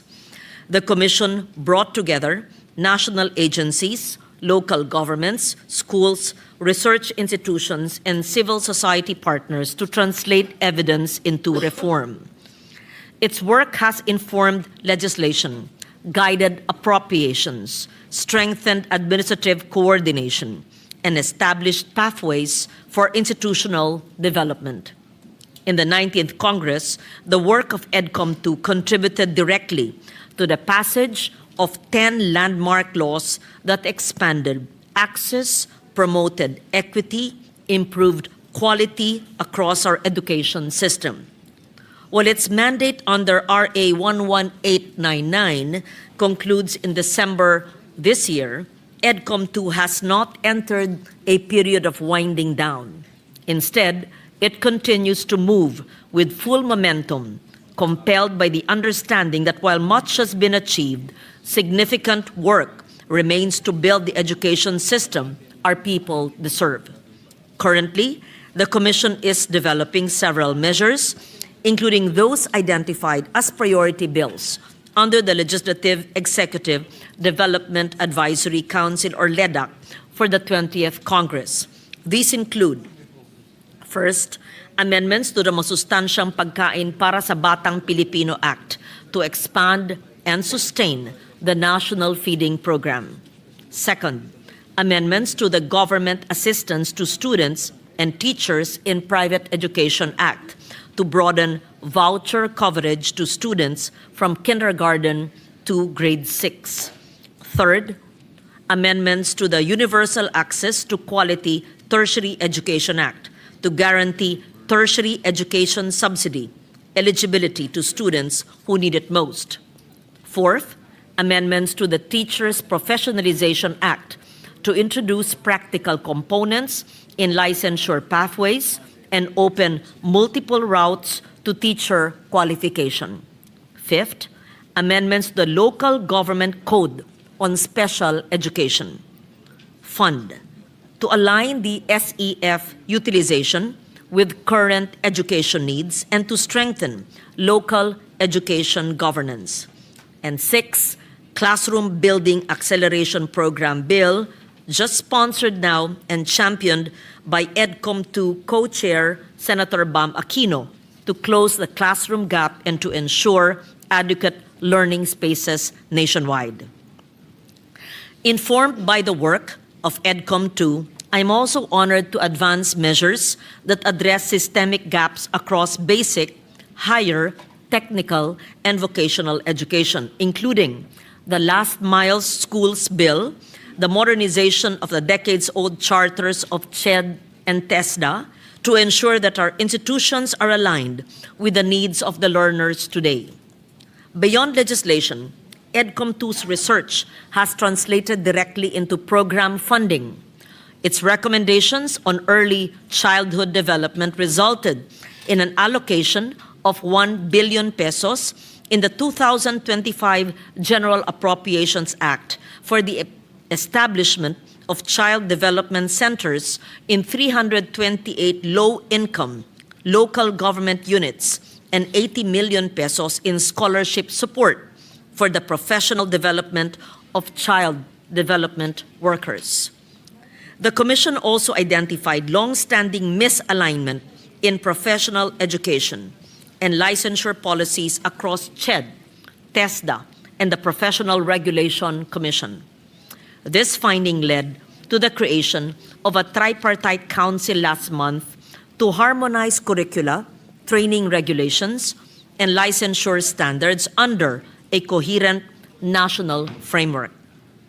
Further, the Commission conducted hearings on education delivery in the Bangsamoro Autonomous Region in Muslim Mindanao, which underscored the need to clarify the respective responsibilities of national agencies and the regional government in implementing essential education and nutrition programs.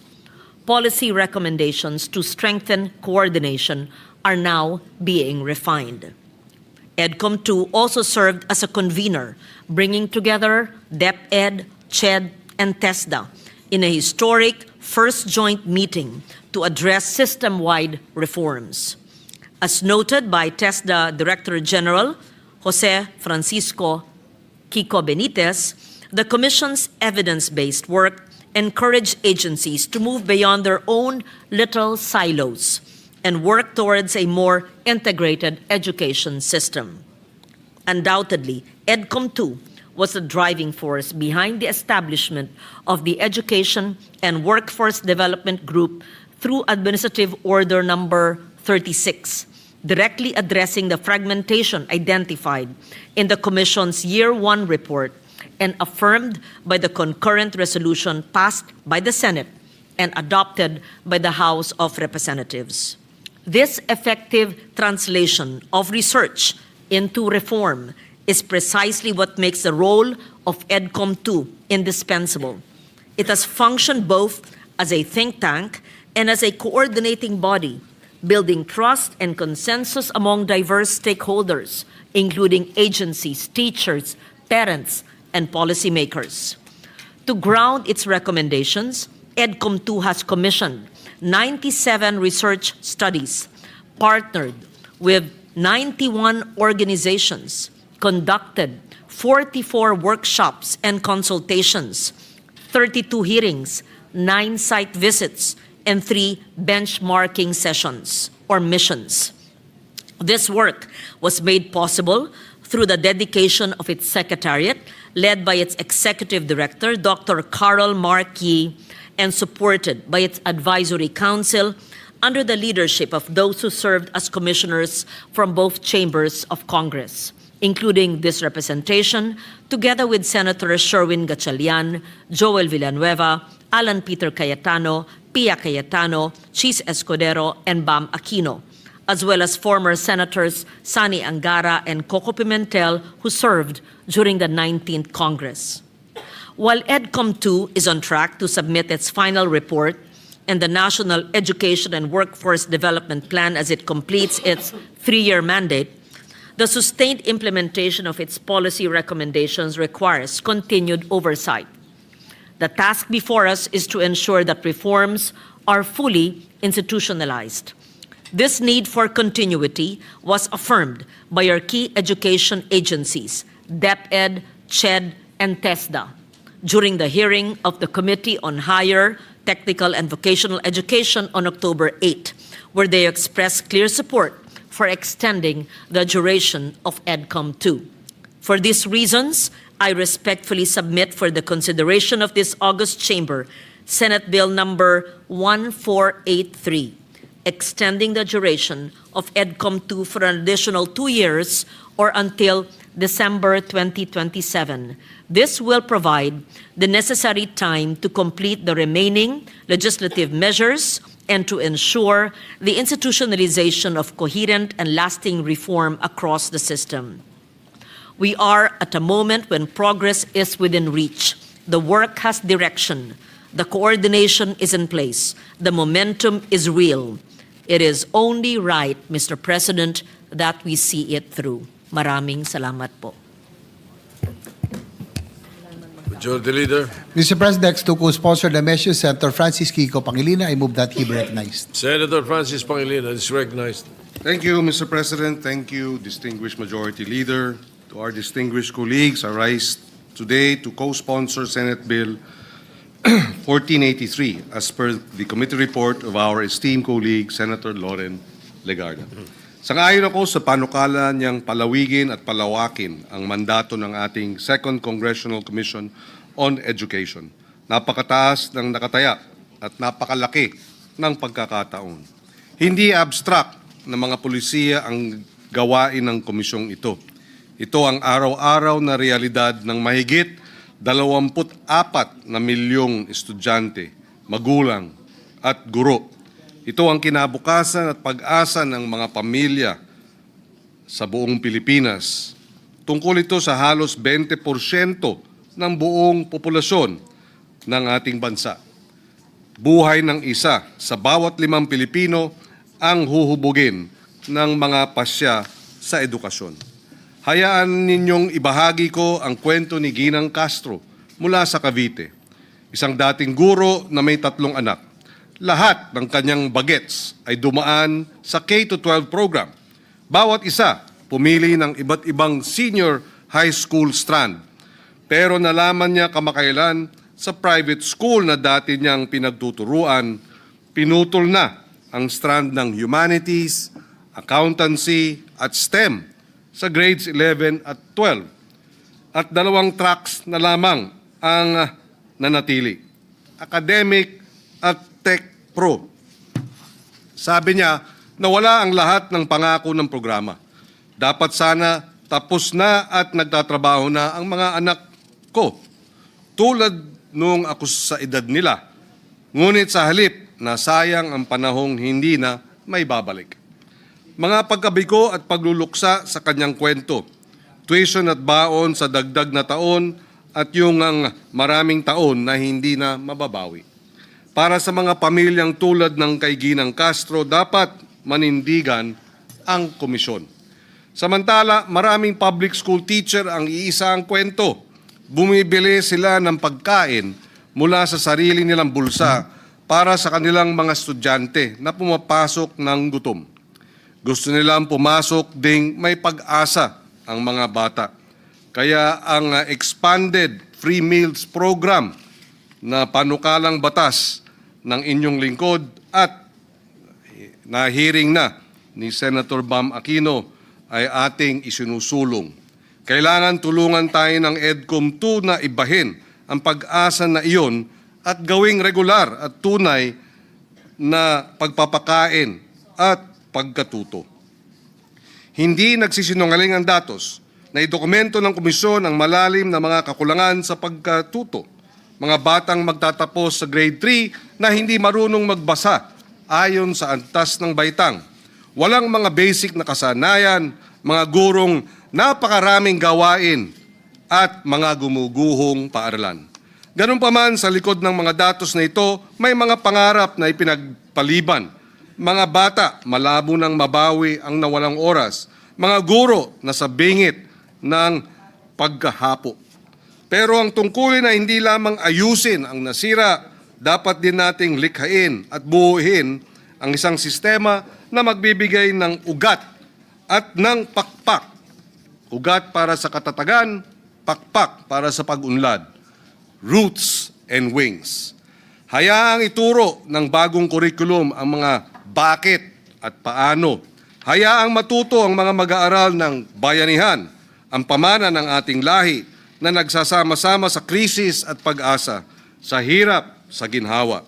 Hayaang pag-aralan ng mga maritime school, hindi lamang ang foreign navigation, kundi ang mga gawain sa dagat ng ating mga ninuno na subok na ng panahon.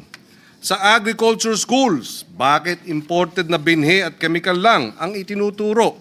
Pagsamahin natin ang global advances at ang likas na kaalaman ng mga magsasakang Pilipino.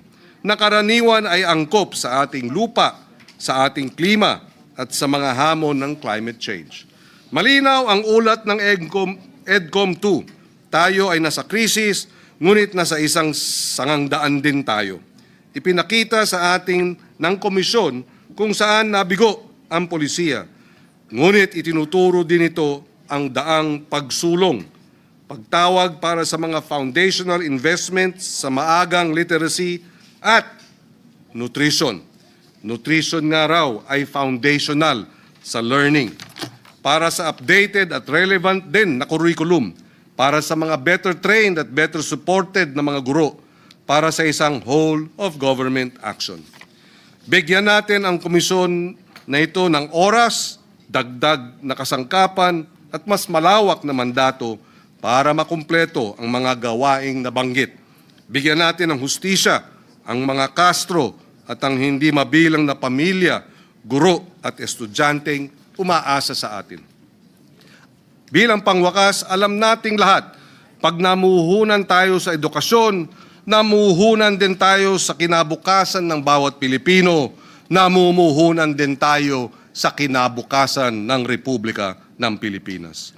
For these reasons, Mr. President, I wholeheartedly co-sponsor Senate Bill 1483 and urge its immediate approval. Maraming salamat. Majority Leader. Mr. President, next to co-sponsor the measure, Senator Joel Villanueva. I move that he be recognized. Senator Joel Villanueva is recognized. Thank you, Mr. President. Thank you, Majority Leader. Mr. President, I rise to co-sponsor the measure extending the duration of the Second Congressional Commission on Education, or EDCOM-2. We'd like to put on record our sincerest thanks and gratitude to the sponsor, Senator Loren Legarda, for including Senate Bill number 103, filed by this representation, together with Senators Pia and Alan Cayetano and Escudero. Mr. President, as one of the commissioners of EDCOM-2, I have seen firsthand how the Commission has worked tirelessly to understand and fix what is broken in our education system. In just 2 years, EDCOM-2 has completed numerous research studies, consultations, and school visits nationwide. These conversations with teachers, learners, parents, and local leaders have helped us visualize and clearly define and describe the state of our education system, as well as the much-needed interventions. The Commission's Year 2 report, aptly titled Fixing the Foundations, a Matter of National Survival, tells us that the learning crisis is not abstract. 1 in 4 Filipino children under 5 is stunted, and many of our grade 4 learners still struggle to read with understanding or do basic math. These are not just education statistics. They are a warning light for our nation's future. Despite well-intentioned reforms and higher budgets, our students continue to lag in international assessments, such as PISA 2022, where we rank among the lowest in reading, math, and science. The issue is not effort. Mr. President, it is coherence, coordination, and follow-through. Mr. President, EDCOM-2's findings are now crystallizing into actionable reforms. Reforms on teacher quality, early childhood education, curriculum relevance, and stronger alignment between learning and work. To stop now, Mr. President, would mean losing our hard-won momentum and the depth of consensus we have built across sectors. Mr. President, extending EDCOM's 2 mandate is not about prolonging a study. It is about ensuring that these reforms reach the finish line, backed by data, consultation, and urgency. In closing, may I say, Mr. President, once again, that education remains our nation's greatest equalizer. Let us give this commission the time it needs to finish the job so that every Filipino learner from preschool to professional life can truly thrive. Maraming salamat po, and may God bless us all. Thank you. Majority Leader. Yes, Mr. President, next to co-sponsor the measure, Senator Bamakino. I move that he be recognized. Senator Bamakino is recognized. Thank you, Mr. President. Mr. President, nais po nating magpahiwatig ng ating kagustuhan, mag-co-sponsor at mag-co-author sa panukalang ito. Alam ho natin na napakahalaga ng gawain ng EDCOM. Nandito po sila.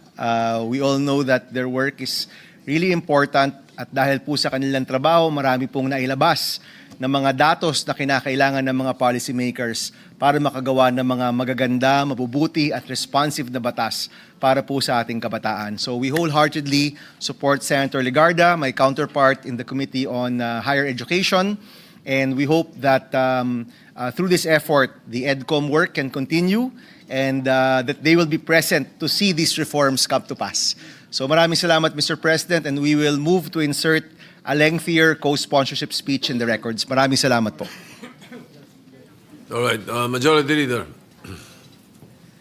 Next to co-sponsor the measure, Senator Risa Ontiveros. I move that she be recognized. Senator Risa Ontiveros is recognized. Salamat po, Mr. President. Mr. President, distinguished colleagues, magandang hapon po. Today, I rise to co-sponsor the measure extending the term and expanding the mandate of the Second Congressional Commission on Education, or EDCOM-2.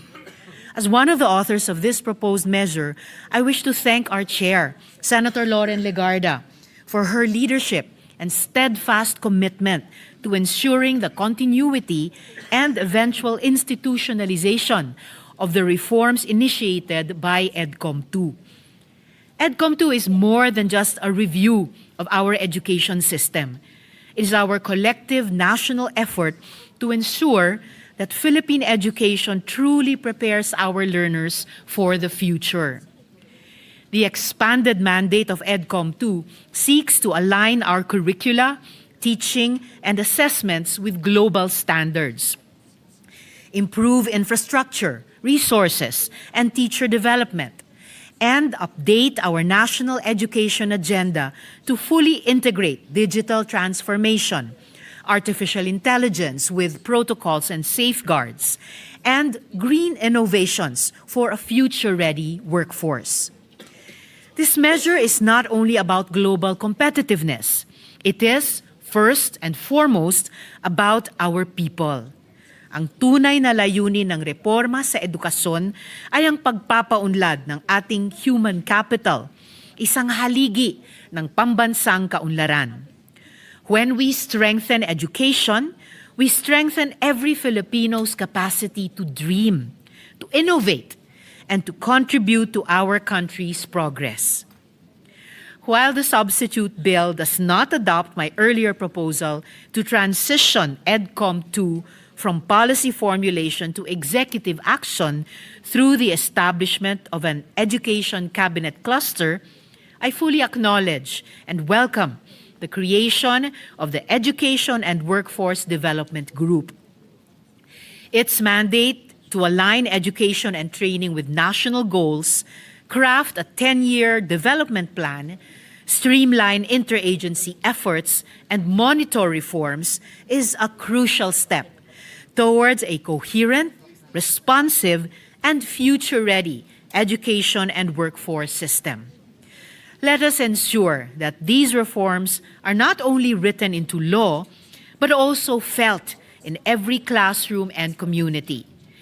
Education remains our most powerful equalizer, ang pinakamabisang sandata laban sa kahirapan at susi sa mas makatao at maunlad na kinabukasan. Marami pong salamat, Mr. President. Majority Leader. Yes, next to co-sponsor the measure, Senator Pia Cayetano. I move that she be recognized. Senator Pia Cayetano is recognized.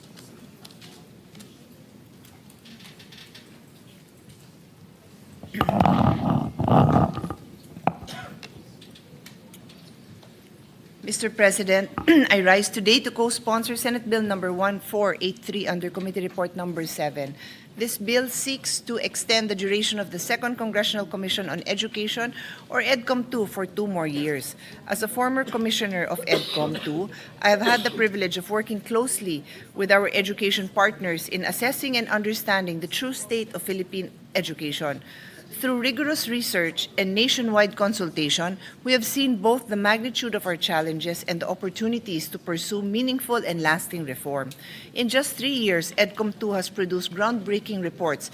Its Year 1 assessment exposing deep systemic fractures and its Year 2 report fixing the foundations released just this year, sounding an urgent alarm on the crisis in our early learning stages.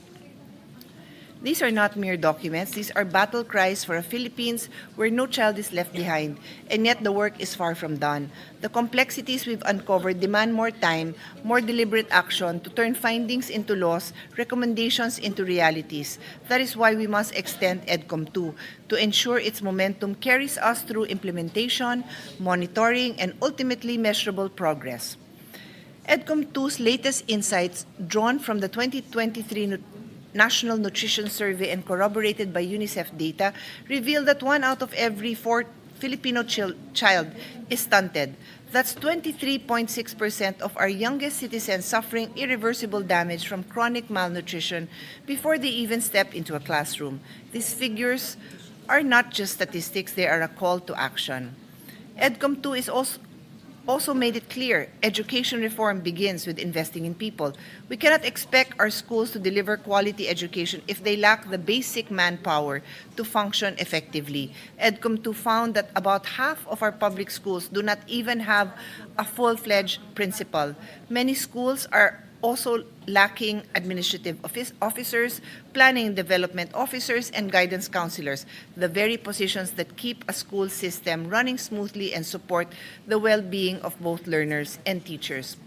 We must see through our investment in this manpower in school heads, admin officers, PDO guidance counselors, and the allied professionals who make inclusive education possible: speech pathologists, occupational physical therapists, and special education teachers. EDCOM2's report highlights a persistent job skill mismatch in the Philippines, particularly among graduates of technical vocational programs, where nearly two-thirds end up in jobs unrelated to their training. While TVET education increases labor force participation, it does not consistently lead to quality or aligned employment. EDCOM2 attributes this gap to outdated training regulations, limited industry participation in curriculum design, and weak school-to-work transition systems. These findings underscore the urgent need to align education and training with actual labor market demands, strengthen enterprise-based learning, and ensure that reforms, like those envisioned under EDCOM2's extended mandate, translate into meaningful employment opportunities for Filipino learners. I also wish to note that the committee report explicitly takes into consideration our bill, Senate Bill number 103, which complements this extension by providing additional mechanisms for education reform and implementation oversight. EDCOM2 has produced critical studies on learning recovery, teacher quality, early childhood education, higher education governance, and future skills development, studies that have already informed ongoing reforms in curriculum design, teacher training, and interagency coordination. These outputs have strengthened our understanding of what must be done to rebuild our education system after the learning losses caused by the pandemic and years of underinvestment. As the former chair of the Senate Finance Subcommittee that handled the budget of higher and basic education, I have always maintained that education is our country's most powerful and enduring investment. But for that investment to create real and lasting impact, it must be anchored on sound policy, guided by reliable data, and driven by evidence, exactly the kind of foundation that EDCOM2 provides. As chairperson of the Senate Committee on Sustainable Development Goals, Innovations and Futures Thinking, I view this extension as a reaffirmation of our commitment to SDG 4, quality education. Education is the foundation of all other goals, from gender equality to decent work, innovation, and inclusive growth. Education reform is not a sprint, it is a marathon. By extending EDCOM2, we ensure that the work we have begun, built on evidence, collaboration, and foresight, continues until it leads to genuine transformation for every Filipino learner. Let us give EDCOM2 the time it needs to complete its mission and to carry forward the vision of a Philippine education system that is inclusive, future-ready, and world-class. Thank you, Mr. President. Majority Leader. Mr. President, last two co-sponsored measures, Senator Robin Hood Padilla, move that he be recognized. Senator Robin Padilla is recognized. Maraming salamat po, Ginoong Pangulo, at sa ating pinunong mayurya. Assalamualaikum warahmatullahi wabarakatuh. Ginoong Pangulo, mga kasama ko mambabatas, magandang araw po uli sa inyong lahat. Tayo pong lahat ay produkto ng 1986 Revolution. Tayo po ay nasa ilalim ng 1987 Constitution. Ang sabi po ng mga eksperto, ang isa daw pong matagumpay na revolusyon ay ito po ang nasasaad. The new government typically implements significant educational reforms designed to align the system and with the new political and social ideology. The primary goals of education in this context often shift to fostering a new national identity, promoting civic responsibility, and developing a skilled workforce to support the new economy. Malungkot ko pong sasabihin, medyo na-disgrasya po tayo dyan, mga mahal kong kababayan, dahil hindi po natin na-achieve ito. Kaya ako po ay tumatayo ngayon bilang co-sponsor ng panukalang paluwigin ang Second Congressional Commission on Education o EDCOM2. Sa ating mahal na bayan, malinaw pong nakikita natin na ang krisis sa edukasyon ay hindi lamang numero, hindi lamang datos, kundi muka at buhay ng bawat batang Pilipino na patuloy na umaasang may lugar sila sa mas magandang kinabukasan. Kaya ako po ay nakikiisa sa ating mga pangunahing may akda upang tunay pong sabihin natin na nagtagumpay ang revolusyon noong 1986 bilang miyembro ng Committee on Basic Education at Committee on Finance. Nakita ko po mismo ang sakripisyo ng ating mga guro at ang hirap ng ating mga magulang. At bilang isang ama, ramdam ko sa puso ko na hindi makatarungan ng ating kabataan ay lumaki sa sistemang hindi natutugunan ang kanilang mga pangarap. Isa pong napakasakit tingnan na ang mga anak ko'y nag-aaral sa mga pribadong eskwelahan. Ngunit bilang isang senador, ang mga batang Pilipino ay naghihirap sa mga silid-aralang siksikan sa pampubliko mga paaralan. Gurong pagod na pagod pero patuloy na naglilingkod. Kabataang nagtatangkang mangarap kahit paminsan ay tila kulang ang kanilang preparasyon para sa mga magiging hamon ng buhay. Ito pong pagsulong nito ay isang hamon po sa ating lahat na mambabatas dito sa taas na kapulungan at sa malaking kapulungan sapagkat nakakahiya po ng ating mga anak ay nag-aaral sa mga pribadong paaralan at ang iba ay nasa international schools pa. Ang papapalawig sa EDCOM 2 ay pagkilala na ang sugat ng ating sistema ng edukasyon ay malalim at kailangan ng mas masusing pag-aaral, mas mahabang konsultasyon at mas matibay na pagkilos. Kaya ako po'y nagpapasalamat sa ating mga kasama sa komite, lalo na po sa aming hinahangangang magandang Senadora Loren Legarda at kay hinahangaang Senador Bam Aquino dahil pinakita ninyo na ang edukasyon ay laban ng buong Senado at bilang kasama po ninyo, buong puso po akong sumusuporta sa panukalang ito. Sana po atin pong isulong kung ano daw po ang nasa successful revolution, curriculum overhaul, expansion of access, language of instruction, teacher training recruitment, decentralization, control, base sa cultural at language, vocational and technical skills, at new infrastructure. Maraming salamat po, Ginoong Pangulo. Majority Leader. Mr. President, Senator Christopher Lawrence Bongo would like to be made co-sponsor and request that his co-sponsors his speech on Senate Bill number 1480 be inserted to the records. We will so insert into the records. Mr. President, I move that we suspend consideration of Senate Bill number 1483. Any objection? Hearing none, consideration of 1483 is suspended.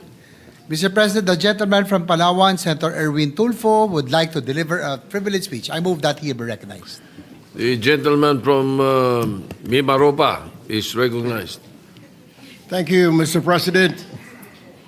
Mr. President, distinguished colleagues, ladies and gentlemen of this august chamber. Ako po ay tumitindig ngayon upang manawagan para sa ganap na proteksyon ng buong kabundukan ng Sierra Madre. Hindi lamang po sa Isabela, sa Hilaga, kundi hanggang sa lalawigan ng Quezon sa Timog.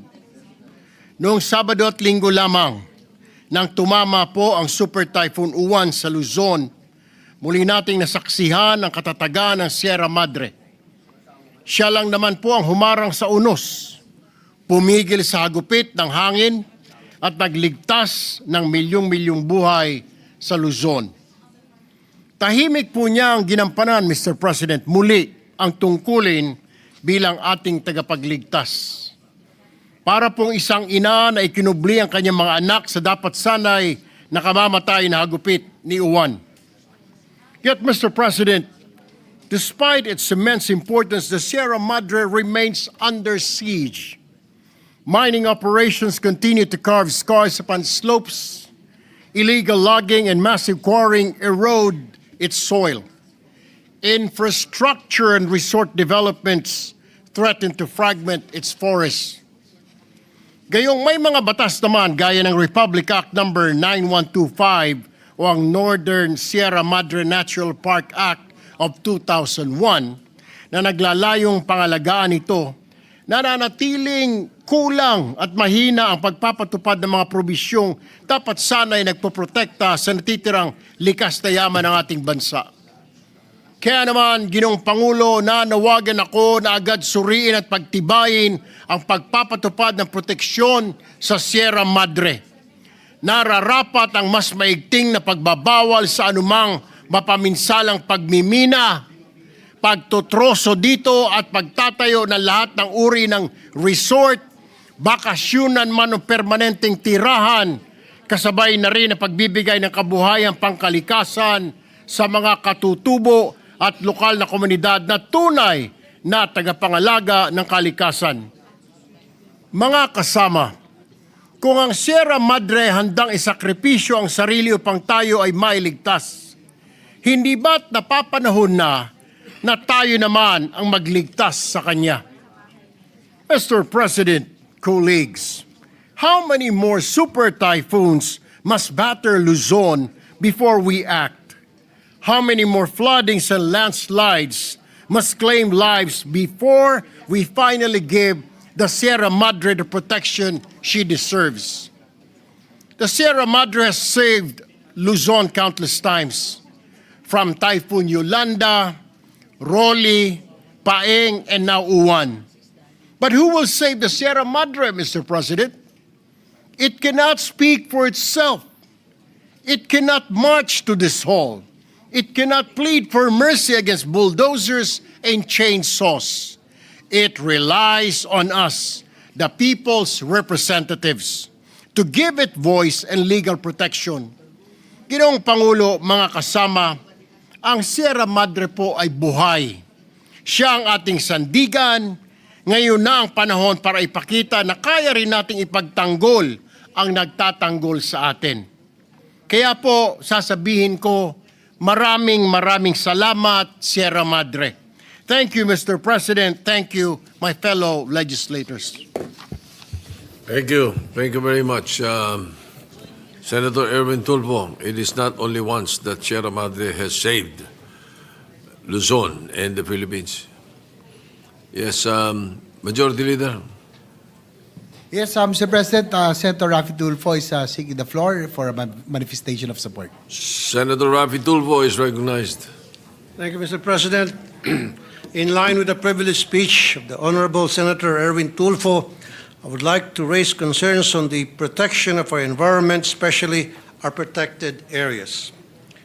3 years ago, I expressed my opposition over the Kaliwa Dam project because of the irreversible harm it will cause to the ecosystem of Sierra Madre and because of the affected indigenous communities.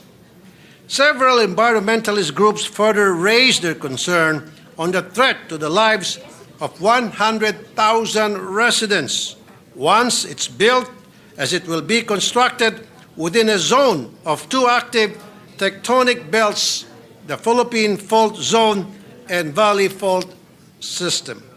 At dahil nasita ang DNR, sinuspindi ang proyekto. Kung hindi pa nasita, tuloy-tuloy ang proyekto. Inamin ng DNR na hindi pa compliant ang proyekto sa zoning requirements. At the moment, may go signal na ulit sa Kaliwa Dam Project. Dahil ba nabaling na atensyon ng mga tao? Are the concerns of the indigenous people addressed? While the MWSS claimed that only half of the village will be affected, indigenous groups and villagers said the waters would submerge up to 90% of the village, as only houses situated 70 meters and above will be spared. Ito po ang matagal ko nang sinasabi at paulit-ulit.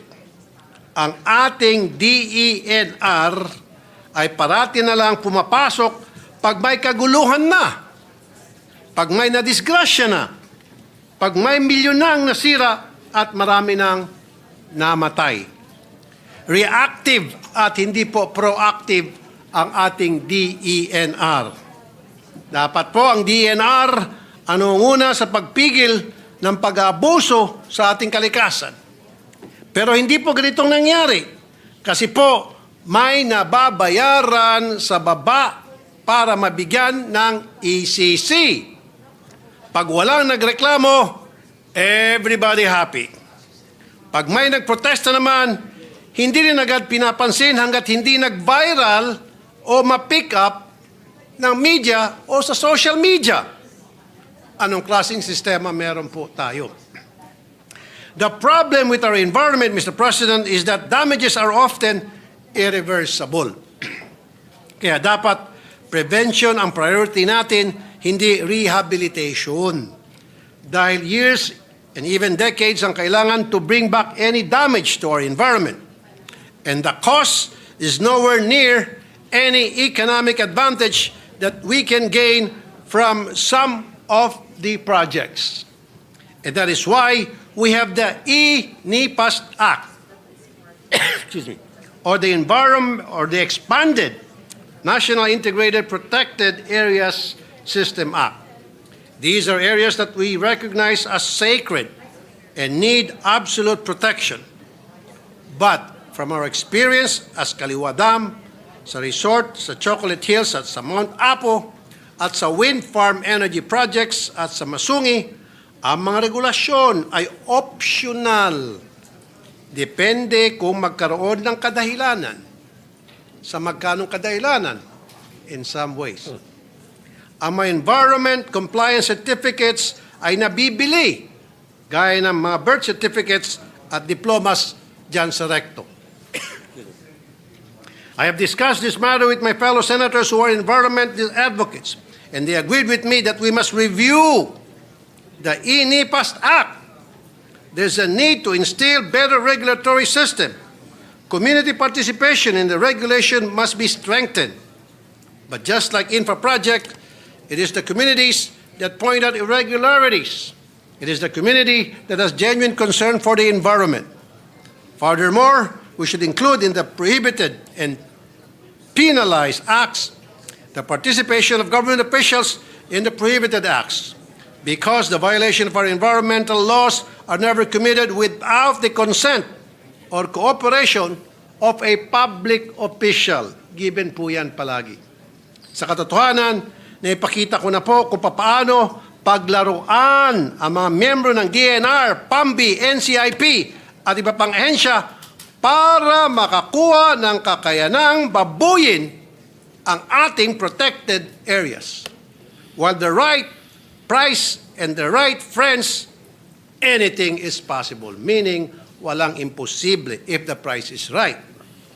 Oras na para bisitahin natin muli ang NET25 at iba pang batas para wakasan ang ganitong klaseng bulok na sistema.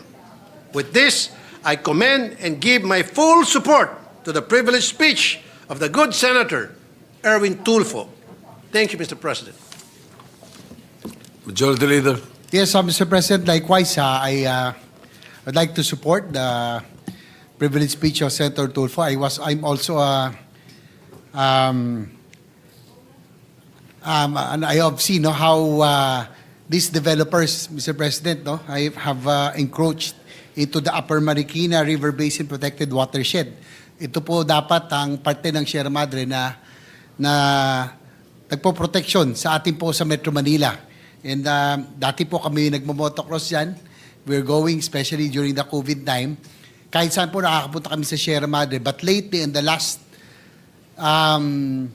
few days, hindi na po kami pinapayagan. May mga guardian tumipigil at may mga development na po.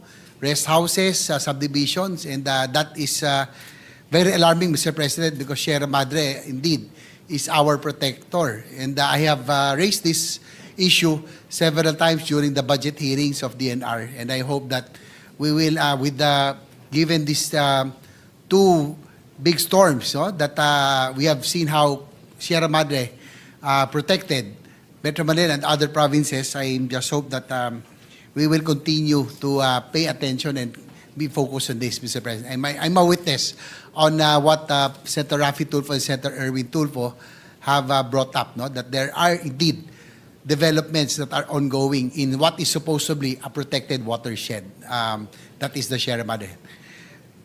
Yes, Senator, before we proceed, Mr. President, Senator Risa Ontiveros is seeking the floor. I move that she be recognized. Senator Risa Ontiveros, recognized. Salamat po, Mr. President. Gusto ko lang pong i-manifest yung pagsuporta ko sa diwa ng privilege speech ni Senator Erwin Tulfo. Na-appreciate ko po talaga napapanahon dahil sa muli nga pong pagdanas natin. Hindi lang po dun sa sinasabing storm breaking capacities ng Sierra Madre, kung hindi yung hindi matatawarang halaga ng pag-reforest sa kanya dahil sa, again, hindi matatawarang economic, social, and environmental services na ibinibigay ng pinakamahalagang mountain range sa buong Luzon dito sa ating mga komunidad. At naglulook forward po ako na makipagtrabaho sa mabuting Ginoo mula sa Palawan sa mga kaugnay na panukalang batas sa mga susunod na panahon. At sa panahon din ngayon na papasok po tayo sa plenary interpellations at proposal of amendments sa ating budget para sa taong 2026. Nais ko lang ipaalam sa good gentleman from Palawan na kasalukuyan po kaming nagda-draft, inaayos yung wording at possible sources of funding para sa isang general provision kaugnay ng Sierra Madre Resilience. So muli po, Mr. President, salamat po kay Senator Erwin Tulfo. Salamat po, Mr. President. Mr. President, our Minority Leader, Senator Alan Peter Gaetano, is in the floor. The Minority Leader, Senator Alan Cayetano, is recognized. Good afternoon, Mr. Senate President, our dear colleagues, and unang-una siguro, just as a manifestation and a thanksgiving sa ating Panginoon na yung nakita nating laki ng bagyo. Marami pa rin na pinsala, grabe pa rin ang tama sa ilan mga lugar. But all of us who saw the pictures and comparing it with Yolanda, comparing it with the past storms, and then of course, yung bagyo din na pinagdadaanan natin sa corruption, I just wanted to express, thanksgiving sa Panginoon at sa lahat ng Pilipino na nagkaisa tayo during this time. Having said that, it does tell me one thing. If you see our discussions today, EDCOM, at lahat ng problema na lumabas sa EDCOM, and I'd like to thank Senator Win and Senator now Secretary Angara, lahat ng nasa EDCOM, kayo po ni former Senator Edgardo Angara sa EDCOM 1. Pinag-usapan din natin yung classroom kanina, ngayon naman Sierra Madre. The simple manifestation that I want to do, Mr. President, is that when we start the budget on Thursday, we should start looking at this as an opportunity to do something very decisive and to do it differently. So usually every year we try to do it better. Each Congress, 17, 18, 19, 5, 6, 7, we try to improve, innovate. But etong disruption, etong gulo, etong nagdidebate po tayo, no? Senator Marcoleta, Senator Lacson have different points of view on many things, but I think in the end we all want one thing, di ba? Pag nagdadasal po tayo, sabi, your kingdom come here on earth as it is in heaven. At yung kingdom ng Panginoon ay maayos. So the manifestation that I want to make is that I look forward to working with all of you sa budget. But sana ma-convince din natin yung executive department at saka yung House of Representatives, lahat ng ating kababayan, na we have to do things differently. If we have to ban all these kinds of development from Sierra Madre, let's just do it. Diba? If we have to decide, will we take out, suspend muna 2 years from K to 12 habang binibuild yung classroom, or do we move 100 billion to classrooms? Hindi lang classroom yung problema, new schools, yung lupa, EDCOM, problem after problem, nire-report every month, but mabagal tayo magsolusyon. We took out 200 billion from DPWH, almost 300 billion. Ngayon, 50% daw, overpriced. So all of this doesn't have to lead to frustration. All of this can lead to opportunity na, sige, so I put it this way, kanina may nakasalubong akong congressman. Sabi ko, pare, anong pinakagusto mong kumpanya sa Pilipinas? Is it San Miguel? Is it Ayala Corp? Is it PLDT? If I tell you gather 100 people today at bilhin natin, siguro kahit 1,000 taong kunin mo, hindi natin mabibili, di ba? Pero halimbawa, nagkaskandalo yung kumpanya na yan. Bumaksak yung stock nila. At kayo, marami kayo, may cash kayo. Baka mabili nyo. Pag binili nyo, hindi nyo lang itutuloy. Nagkaskandalo nga, nagkaproblema. Pero magandang kumpanya. Anong gagawin nyo? May babaguhin kayo na napakaganda para muling bumangon at lumaki yung kumpanya na yon. So I just like to speak a little bit of encouragement. I know we'll be having deep debates in the next few days, Mr. President, and I look forward to to doing it in a very professional manner. But I'd like to encourage all of us that there's an opportunity to do something very different. To really solve, to disrupt, but to be able to quantum leap. So, kumbaga game changer ang kailangan approach natin sa mga panahon na to. Thank you, Mr. President, and thank you, Majority Leader. Majority Leader.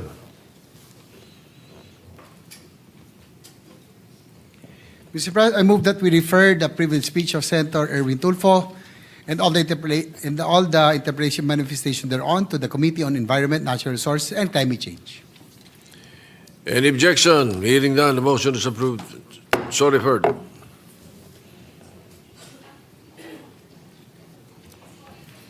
Mr. President, the gentleman from Camarines Norte and Nueva Ecija, Senator Robin Hood Padilla, would like to deliver a privilege speech. I move that he be recognized. Senator Robin Padilla is recognized. Maraming salamat po, Ginoong Pangulo, at sa ating pinunong mayorya. Assalamualaikum warahmatullahi wabarakatuh.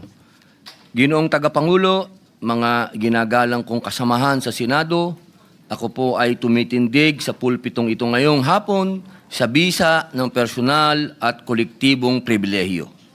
Sa mga nagdaang linggo at buwan, sunod-sunod pong sinubok ang ating bayan. Hindi pa man nakakabangon ang ilang lugar sa pagyanig ng lupa, nasundan na agad ng pagbagyo at pagbaha. Sa aking pagpunta kamay-kailan sa Cebu, nakita ko ang dalawang mukha ng sakuna, ang bigwas ng lindol at hagupit ng bagyo. Magkasunod nilang winasak ang bayan. Mga pader na bumigay, mga bahay at mga establishmentong pinaghirapang itaguyod ng ilang taon ay gumuho. Mga sasakyan na nagkapatong-patong at mga komunidad na hanggang ngayon ay nababalot pa rin ng takot at pangamba. Sa mga ganitong panahon, lagi na lang nating naririnig na pinupuri ang pagiging resilient o matatag ng mga Pilipino. Halos nakatahina ang katangingang ito sa ating pagkatao. Pilipinong matatag, matibay ang loob, matiisin sa gitna ng sakuna. Palibasa ba ang mga Pilipino ay matatag? Dapat bang palagi na lamang siyang makaranas ng paghihirap at pagdurusa? O likas bang delikado talaga ang Pilipinas pagdating sa mga sakuna? O naging ganito na lang kadelikado dahil sa kapabayaan at pagsasamantala? Mahigit po 4 na milyong Pilipino sa 8 rehiyon ang sinalanta ng Bagyong Tino. Mga ari-arian, mahigit 155,000 bahay ang naitalang nawasak, 155,000. At ang naitalang pinagsamang halaga ng pinsala sa agrikultura at infrastructure ay tinatayang nasa 337.6 million at baka tumaas pa. Ang isang hindi katanggap-tanggap at pumupukaw sa dibdib ng bawat Pilipino ay ang mahigit 200 ang naitalang nasawi. Kinain ng putik na lagpas tao at mahigit 100 ang nawawala at mahigit 500 ang sugatan. Habang bumabangon pa lamang ang iba nating mga kababayan at mga institusyon sa nagdaang bagyo, dumating naman ang Bagyong Uwan na nanalanta sa mahigit 2 milyong Pilipino sa 15 rehiyon. Sa kasalukuyan, mahigit 800,000 ang nasa evacuation centers. 6 ang naitalang nasawi at tinatayang mahigit 4,000 bahay ang napinsala. Naulat din ang pagbaha sa mahigit 200 lugar, habang halos 300 bahagi ng kalsada at higit sa 50 tulay ang hindi madaanan sa kasagsagan ng bagyo. Nakaranas din ng pagkawala ng kuryente at supply ng tubig sa mahigit na 400 lungsod at munisipalidad, kasama na po ang aking probinsyang Camarines Norte. Sa mga karanasan nating ito, nabunyag na naman ang katiwalian sa mga proyekto. Mga maninipis at tinipid na poste ng gusali, mga seawall na madaling masira at bumigay, ang katagang flood control ghost projects pala ay hindi lamang ghost sa kadahilan ng hindi sila nakikita at nararamdaman, kundi dahil mumultuhin tayo ng mga ito sa tuwing magkakaroon ng kalamidad. Mumultuhin tayo ng kapabayaan at katiwalian na pinabayaan nating manuot sa sistema. At kung may dapat tayong mapagtanto sa lahat ng ito, iisa lang ang katotohanan, hindi kalikasan ang may problema. Sistemang bulok at palpak. Kung matatagman ng ating mga mamamayan, hindi po yun nangangahulugan na kailangan nating hayaang dumanas sila ng hirap sa bawat sakuna. Ang resilience na ginagayak ng bawat Pilipino bilang isang tatak ng karangalan ay naging tabing na din na nagkukubli sa kawalan ng pananagutan. Bilang mga mambabatas, tungkulin nating itaguyod sila. Ibsa ng bigat na kanilang dinadala. Mas lalo pang palakasin ng kanilang loob at patatagin ng kanilang diwa. Our people deserve more from us. Hindi salita, hindi grandstanding, kundi sa gawa. Tunay na malasakit at tapat na paglilingkod. Kaya po noong Setyembre pa lamang, isinusulong ko na ang Senate Bill number 1299 o Mahiya Naman Kayo Act na naglalayong ganap na alisin ang ekwasyon, ang panghihimasok ng mga mambabatas sa pagtukoy, pagpopondo at pagpapatupad ng mga proyekto. Layon din ng panukalang ito na patatagin ang koordinasyon ng national government sa mga local government units, sa mga infrastructure projects na itatayo sa kanilang mga lugar. Kung ang isang proyektong pang-infrastructure ay itatayo sa isang probinsya, munisipyo, syudad o barangay, dapat ito ay alam ng mga local government officials doon. Hindi na pwedeng surprise na lang ang mga proyekto na ikagugulat ni governor, ni mayor o ni kapitan. Naalala ko pa noong 2024, matapos ang pananalasa ng Bagyong Christine, personal ko pong tinutukan ang pagbaha sa Camarines Sur dahil ako po'y Bicolano. Nakita ko kung paanong ang ilang proyekto ng flood control, imbis na makatulong, ay naging sagabal pa sa natural na daloy ng mga ilog. Isa itong malinaw na halimbawa kung paanong ang hindi konsultadong proyekto ay nagiging sanhi na mas matinding sakuna. Maaalala din na sa kasagsagan ng mga bagyo noong Hulyo nitong taon, nanawagan po si Manila Mayor Isko Moreno na ibigay sa mga LGU ang pamamahala sa mga pasilidad kontra baha. Dapat sa kanila magsimula ang proyekto. Dapat sa kanila manggaling ang plano. Dapat sila ang nagpapasya kung paano magpoprotektahan ang kanilang mga mamamayan. Ang trabaho ng legislatura ay magbigay ng otorisasyon sa pamamagitan ng batas, hindi ng padrino. Magbigay ng gabay, magbigay ng solusyon, hindi ng problema. Kung pumalpak ang proyekto, kung may pagkukulang, dapat malinaw kung sino ang mananagot, hindi na kung ano-ano pang investigasyon. Ngunit, kahit ayusin natin ang sistema, paano po tayo makakaiwas sa sakuna kung hindi natin alam ang panganib? Kaya, isinusulok ko rin po ang Senate Bill number 1481, ang National Hazard Mapping Act. Kailangan natin ng malinaw, kumpleto at updated na pambansang mapa ng panganib. Isang mapang magsasabi kung saang delikado tumira, kung saan hindi dapat magtayo, at kung saan dapat ililikas ang mga pamilya bago dumating ang bagyo lindol o pagguho. Ang mapang ito ay buuin sa pamamagitan po ng koordinasyon ng DNR, NAMRIA, DOST, Climate Change Commission, NDRRMC at DILG at i-update tuwing 5 taon. Ang mapang ito ang magiging gabay ng LGU sa zoning, urban planning, relocation at emergency response.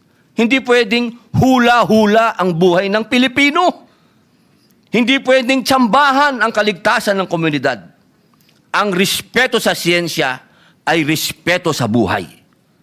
Sa diwa ng katarungang panlipunan at malasakit, ang inyong lingkod ay maghahain din po ng isang resolusyon na nanawagan sa lahat ng government financial institution at iba pang ahensya na magpatupad ng pansamantalang moratorium sa pagbabayad ng utang sa mga lugar na idiniklarang nasa ilalim ng state of calamity. At humihikayat sa mga pribadong bangko at institusyon na makiisa sa diwang ito. Sa ganitong sitwasyon na labis na silang sinubok ng panahon, huwag na natin pong dagdagan pa ang kanilang pagkalugmok. Ako rin ay nananawagan sa ating pamahalaan at sa mga kapwa lingkod bayan na pawiin muna ang mga labis na formalidad, masalimuot na proseso at mahigpit na requirement sa pagbibigay ng serbisyo sa ating mga kababayang labis na naapektuhan ng kalamidad.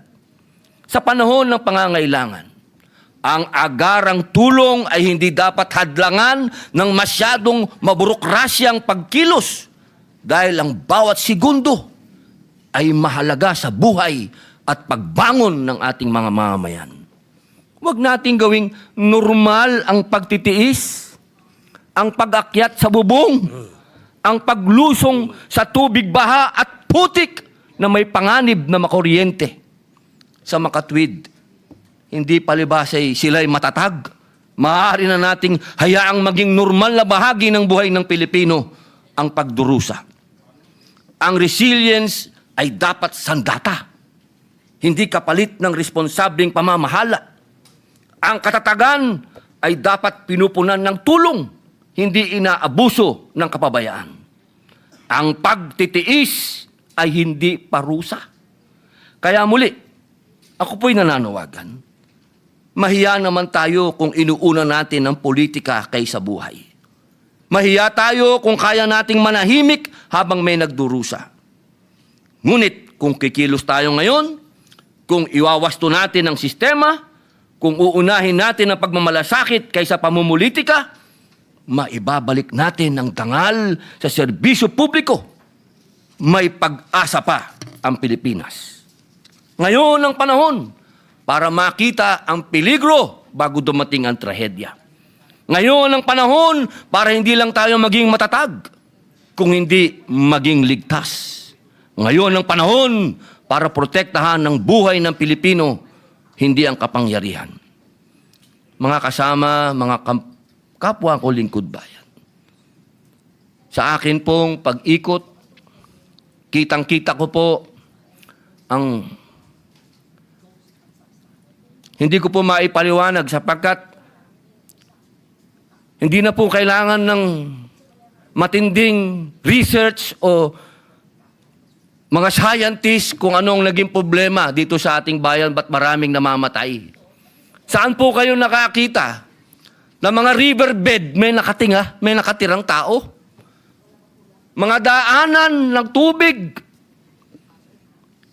ginawang tirahan ng tao at ginawa pang barangay. Siguro naman po mga kasama, kitang-kita na natin kung saan ang problema. Ang kailangan po natin ngayon ay political will.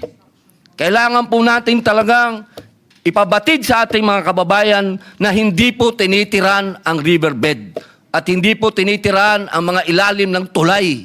Hindi po tinitirahan at hindi po pwedeng gawing barangay ang daanan ng tubig na inukit ng kalikasan.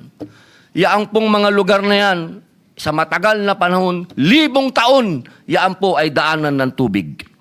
Kaya mga kasama, pagbutihin pa natin, dahil ka nga ng aking yumaong ama, Ang tunay na karangalan ng tungkulin ay nasusukat hindi sa karangyaan ng posisyon, kundi sa malasakit, serbisyo, at pagsasakripisyo ng sarili para sa pinaglilingkuran. Maraming salamat po. Majority Leader. Mr. President, I move that we refer the privilege speech of Senator Padilla to the Committee on Environment, Natural Resources, and Climate Change. So move, Mr. President. Any objection? Hearing none, so referred. Mr. President, the gentle lady from Antique and Malabon, Senator Lauren Legarda, would like to deliver a privilege speech. I move that she be recognized. Senator Lauren Legarda is recognized. Thank you, Mr. President. At the outset, I would like to commend our colleague Senator Erwin Tulfo for his privileged speech, and Senator Robin Padilla as well, both their privileged speeches on the environment and how we must nurture nature. So count this, Mr. President, as strike 3 on the environment. Typhoons Tino and Uwan had claimed hundreds of lives. Typhoon Tino, 232 lives and affected over 4 million Filipinos. Typhoon Uwan, still unfolding, has already left more than 6 dead and displaced 2.4 million. Cebu and Negros were the worst, with 150 fatalities for Cebu, followed by Negros Occidental with 42, Negros Oriental with 21.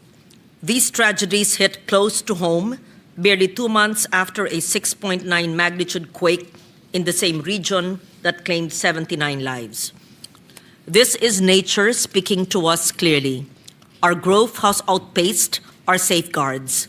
Beyond the natural calamities, unchecked mining and reclamation, deforestation and illegal logging, unregulated construction, uncontrolled urban sprawl into no-build zones, poor solid waste management, corruption in infrastructure, and government clearances have eroded the very foundations of safety and sustainability, including the fact that we do not follow the no-build zones, that we do not follow the NAMRIA maps where it clearly dictates where to build and not to build.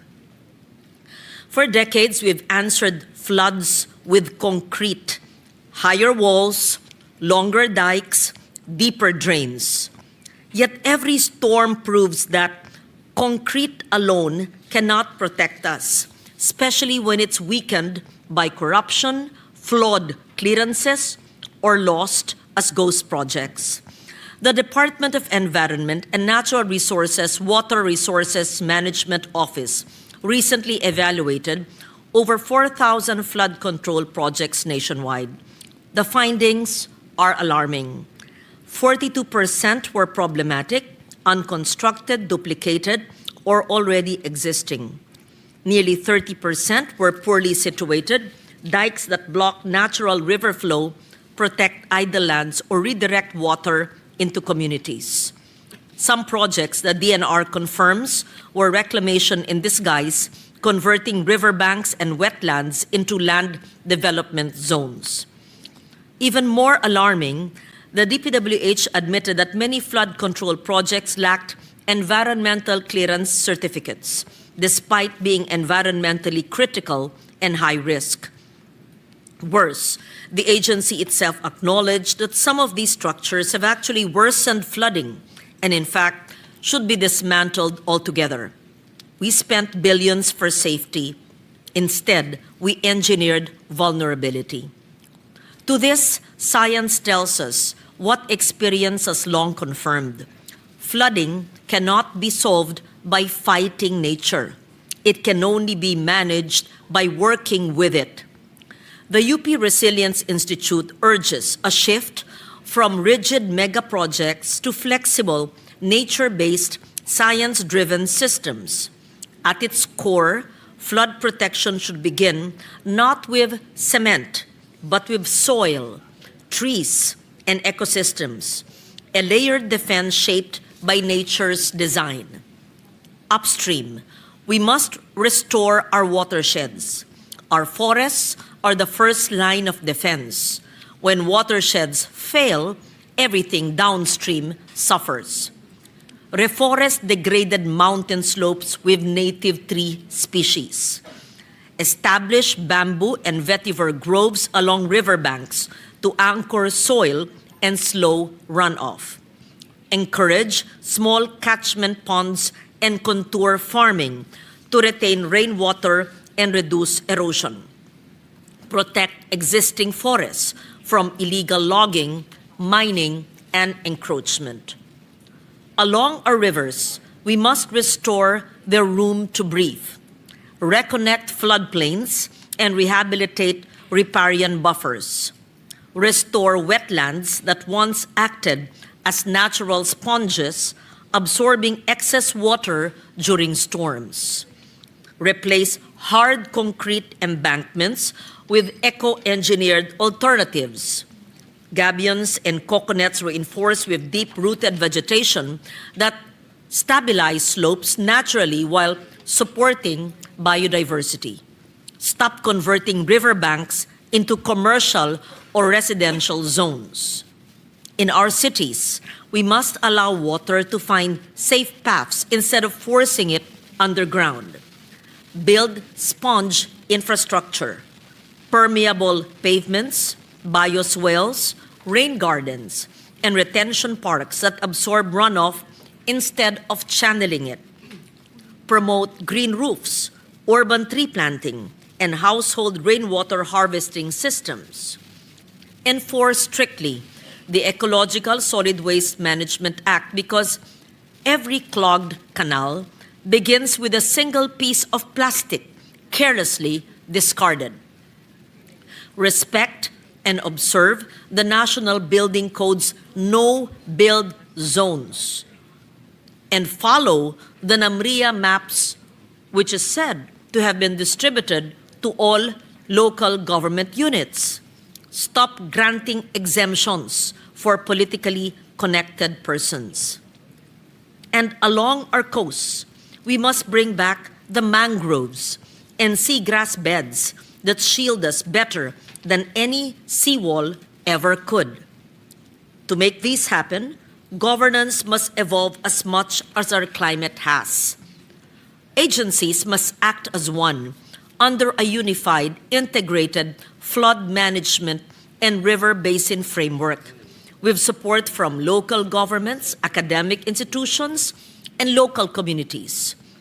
The DPWH must align all flood projects with DNR WRMO's satellite validation database before approving or funding any new structure.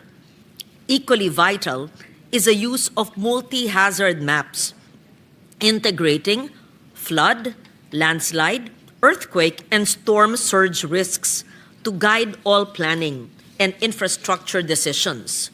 These maps are not for mere academic exercise. Without them, we build where water should flow and settle where danger waits. They must be regularly updated with satellite data used by all agencies and LGUs and made public to ensure accountability and preparedness. All future projects must be science-based, risk-informed, and climate-aligned, not politically convenient or politically determined. It must follow the stream of water based on master plans, river basins, not determined by politically determined districts. We must also enforce what already exists: the Clean Water Act, the Ecological Solid Waste Management Act, the National Building Code's no-build zones, and the NAMRIA maps. When told to evacuate, let's not wait.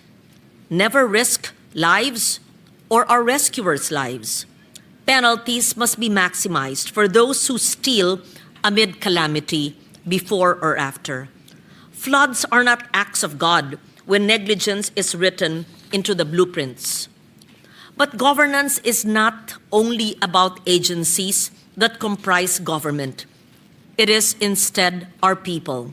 We must remind our citizens that resilience begins at home. Do not throw waste into canals, rivers, or streets, or waterways. Hindi po basura ang ating kapaligiran. Do not obstruct waterways or build structures in riverbeds, drainages, or canals. Hindi po dapat linalagyan ng anumang struktura ang daluyan ng tubig. Support barangay-level waste segregation programs. The barangay is the front line of environmental protection. Gradually reduce reliance on single-use plastics. In fact, I refiled the measure to ban single-use plastics, and some local government units have already passed local ordinances.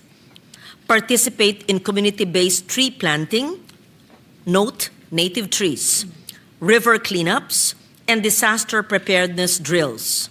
Needless to state, every dike that collapses is not only a failure of construction, it is a failure of imagination. At the end of the day, flood control should not be measured by how many walls we build, but by how many lives and ecosystems we protect. The legacy of Tino and Uwan should not be another round of bidding for quick repairs, but a nationwide realization that resilience cannot be engineered slowly by concrete. It must be grown, restored, and sustained. We cannot keep reacting to typhoons or floods. We must live with them wisely, with foresight, science, and the guidance of nature. Harmony begins where greed ends and where governance works with nature. At the end of the day, Mr. President, the best flood control is nurturing nature, protecting our watersheds, protecting our forests and not logging them, and protecting the mangroves that are the best buffer and defense against storm surge. Thank you, Mr. President. Majority Leader. Mr. President, I move that we refer the privilege speech of Senator Legarda to the Committee on Environment, Natural Resources, and Climate Change. Any objection? Hearing none, so referred. Mr. President, I move that we proceed with second additional reference of business. Paano si ano? Hindi, paano si Biggs? Ha? Abot siya? Meron pa. Alright. Okay, the Secretary will proceed with the second additional reference of business. Second additional reference of business, committee reports. Committee report number 8, submitted by the Committee on Social Justice, Welfare and Rural Development, on Senate number 155 by Senator Tulfo E., an act simplifying the documentary requirements for accessing government financial assistance and for other purposes, recommending its approval with amendments, sponsored Senator Tulfo E. To the calendar for ordinary business. Committee report number 9, submitted by the Committee on Social Justice, Welfare and Rural Development, Senate number 254 by Senator Tulfo E., an act penalizing selective, discretionary, and discriminatory acts in the delivery of social protection programs, recommending its approval with amendments, sponsored Senator Tulfo E. To the calendar for ordinary business. Majority Leader.